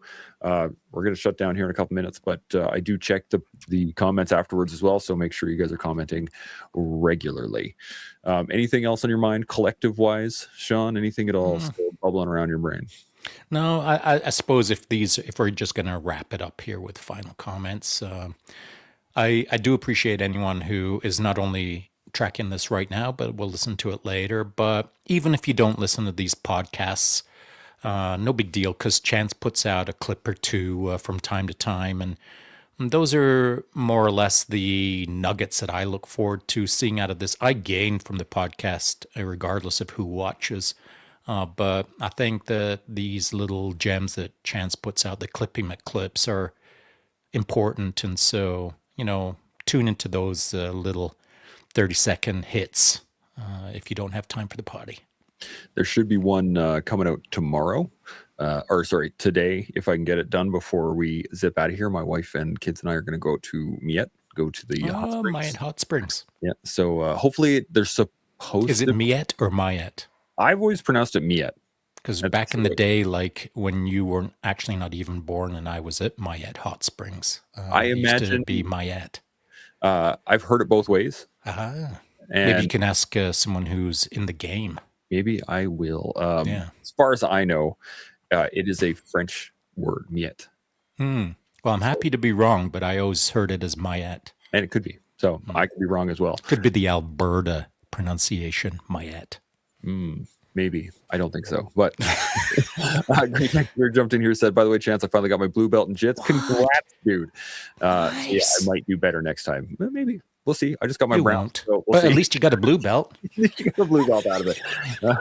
We'll see the last. I can give you some black and blue bruises if you want in the next little while. Hey, listen, no joke though. Yeah. Blue belt is a big deal, and in It is. fact, in my Instagram feed this morning, I saw another guy out on the East Coast with it was submission grappling out at the military base out on the East Coast. Oh my goodness! Gagetown or Halifax? Yeah, Gagetown submission out there. Anyway, I believe it was Gagetown submission.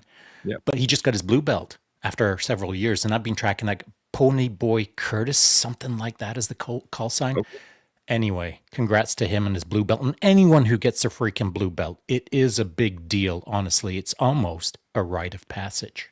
We just had 4 people get promoted to blue belt on this last grading in the spring, and it's a big deal. It's a lot of a big work deal. to get there. It is. And then once the blue belt blues start to kick in after They about do. 6 months or so, and then you got to figure that out for yourself. So that is something for Dre you're going to enjoy as a blue belt, just getting your butt smashed by the higher belts, because now they're not going to take it easy on you. That's usually the way it goes. So That's usually how it goes. yeah. Oh, speaking of jits, Yeah. so you said, you're going to send me out a rash guard. I will be able to start wearing that pretty soon. So anyone who knows anything about my jiu-jitsu, I've been doing it for over 10 years, along with a bunch of martial arts for 45 years. And for the last couple of years, my freaking shoulder, my bicep is totally disconnected from I've got no bicep here. I've got a grade 3 AC joint separation and I got so much damage in my right shoulder that I had to step off the mats a couple of years ago because I just couldn't even look at a white belt without my shoulder hurting. Yep. And so, those spazzy white belts, they want to practice their Americanas and Kimuras. Well, Yep. my shoulder is not designed for white belts anymore. And so I stepped off the mats. I've been getting it rehabbed and all the things. And as I told my rehabber, my intention is to get onto the mats ASAP. Fortunately, the guy who's looking after my shoulder is on our mats as a purple belt. Beauty. I remember when he showed up as a white belt on day one as I was a purple or whatever.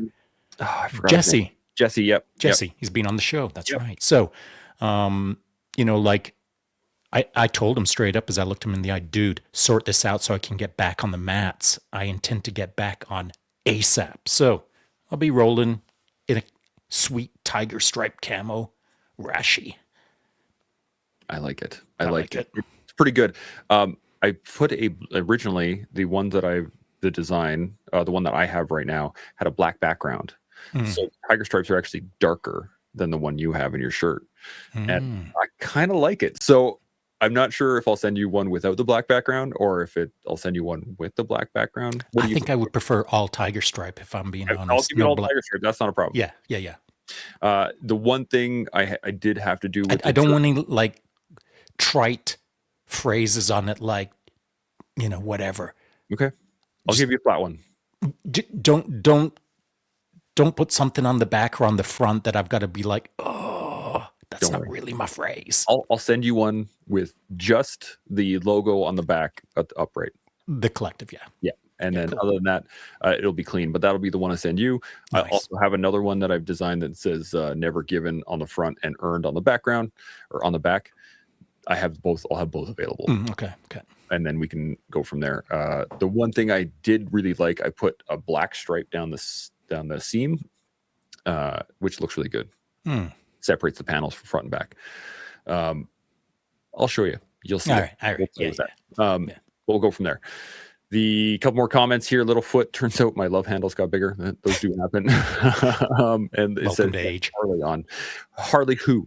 What Harley? Probably a guy, Harley, not a bike, but a dude, and he's got a good pedigree, good background. Okay. If it's the same dude, and yeah, I'd love to get Harley on. I'll talk to you about that in the green room.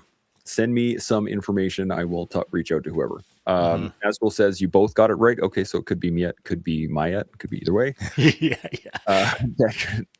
Dre says, dude, they never took it easy on me. That's what you think. And hopefully it survive, Sean. Dude, I can't even survive myself, so forget about it. Yeah. And then he says TB500 and BPC 157.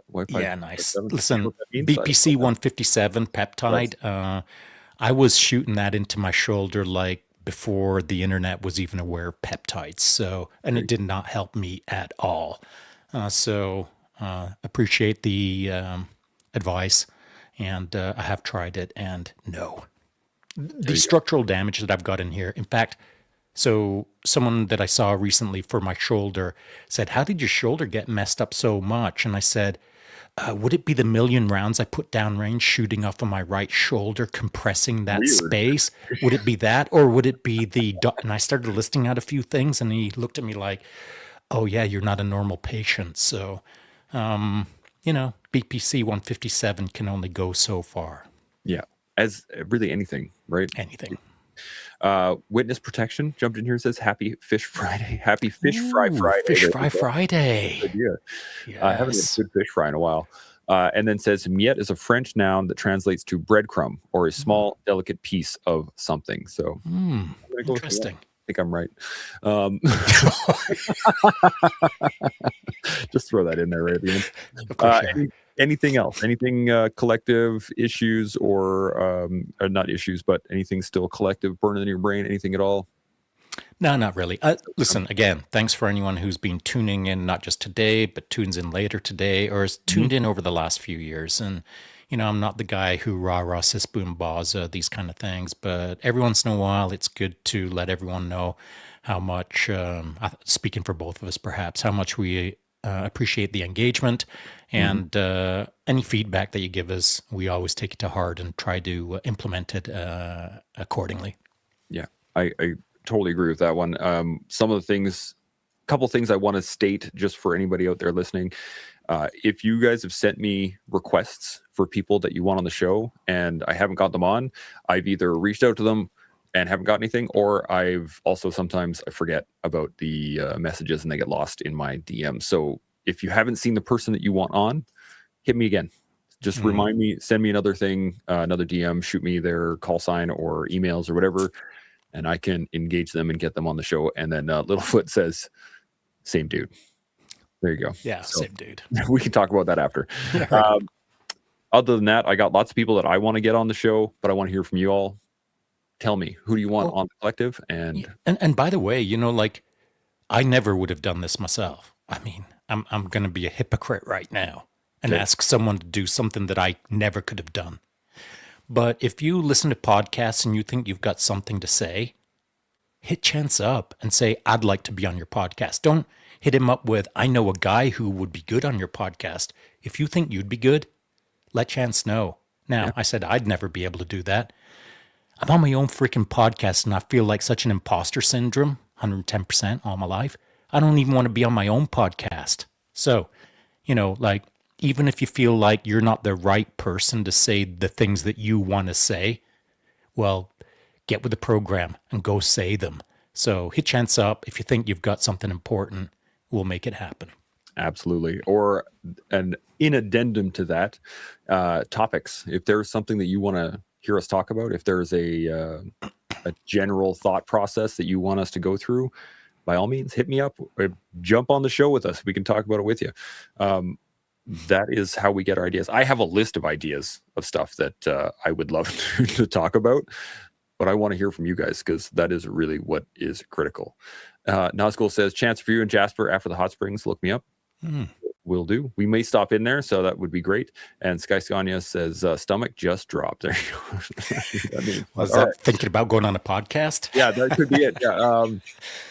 But do reach out to me. Send me anything you guys want us to either talk about, people you want us to talk to, or if you want to be on the show, shoot me an email, hit me in the DMs. It is kind of important, though, that you understand that your stomach will drop.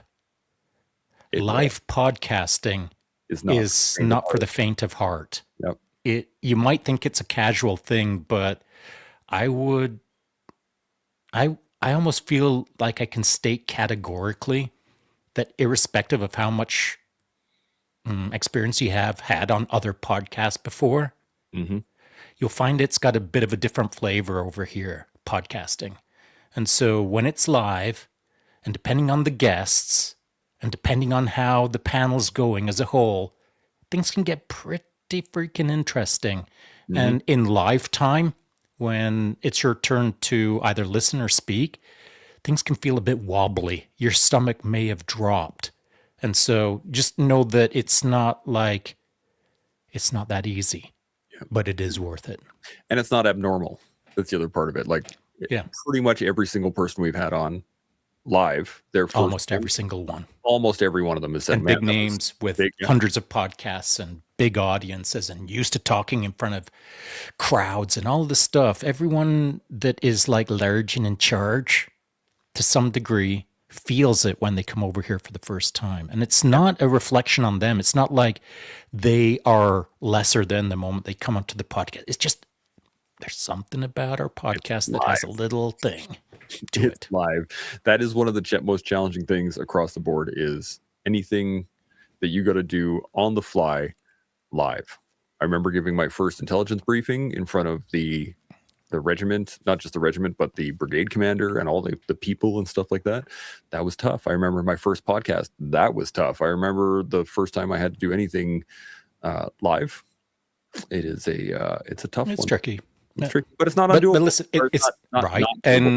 And we will facilitate it in real time during the podcast. Like if you're starting to stumble, don't worry. Chance has seen it all before, and he'll segue to something else. He'll redirect the attention. He'll move the mic to someone, blah, blah, blah, whatever. You won't be dangling in the wind. You'll just feel it inside. I'm picturing somebody having a complete meltdown or a complete shutdown of their brain and just leaving them up on the screen. But it's just kind of humorous to think about. Sky Sonia jumped in here and said it would be so uncomfortable and would take me out of my comfort zone. Yeah, well, me too. And quite frankly, as I said earlier in the show, some days when I wake up, I want to go back to the moment when Andrew Bovard and I were sitting in some part of the world and me explaining to him that I was going to give away my coaching company to come and do this. Man, some days I want to go back to just coaching my coach and having a simpler life to some degree. Some days I do want that. But every single time I think that, the counterpoint thought that immediately follows is, yeah, but that was to some degree a lesser life. Yep. It was less impactful for me and less impactful for all those around me. I have had to rejig my life in a way that has been good for me, has made me a better person and has been more helpful to others. And so, easy is nice. Pushing the pace is good. Yeah, I agree. One of the fun things that I really enjoy now is not so much seeing people squirm, but it is watching people push through that moment when they get on and you can see the nerves are working and you can see them processing through it and then being able to deliver what they want to deliver. It's just such a great thing to watch. And for them. And for them. After the fact. Yeah. Post-process, 100%. Yeah. I could not agree more. It's such a useful tool to be able to do this on a regular basis. Nazgul jumps in and says, awesome podcast, gentlemen. Got to jump on the bike. Everyone have a great day. Good to see you, buddy. Littlefoot says, I don't even like being on a video call with someone I know. Not too close to you putting yourselves out there. Your combos make me think a lot and thinking hurts, but it's a good hurt. That's a good way to do it. Nice. I like it. And then Great Head says, I look back on my time on the collective as a guest and have wanted to smack myself for the things I've said. Welcome to our life. Yeah, my head is spinning from the amount of times I've smacked myself upside the head. 100%. And Nazgul says, well said, brother. Yeah, absolutely. Other than that, I got nothing. I think this has just been a great state of the collective conversation anyway. We've hit a lot of different points. We did get back on track after 45 minutes. Wow. We were able to manage it, so that's good. Other than that, I got nothing. Any final points, Sean? No, I'm good. All right. Well, let's all continue to learn, build, and grow. We'll see you all next week. Chimo. Thanks, everybody, for watching and being part of the collective. If this has sparked any thoughts or resonated with you, let us know in the comments. Don't forget to like, subscribe, and share. Your support helps us grow and keeps the conversation going. We'll see you all next time.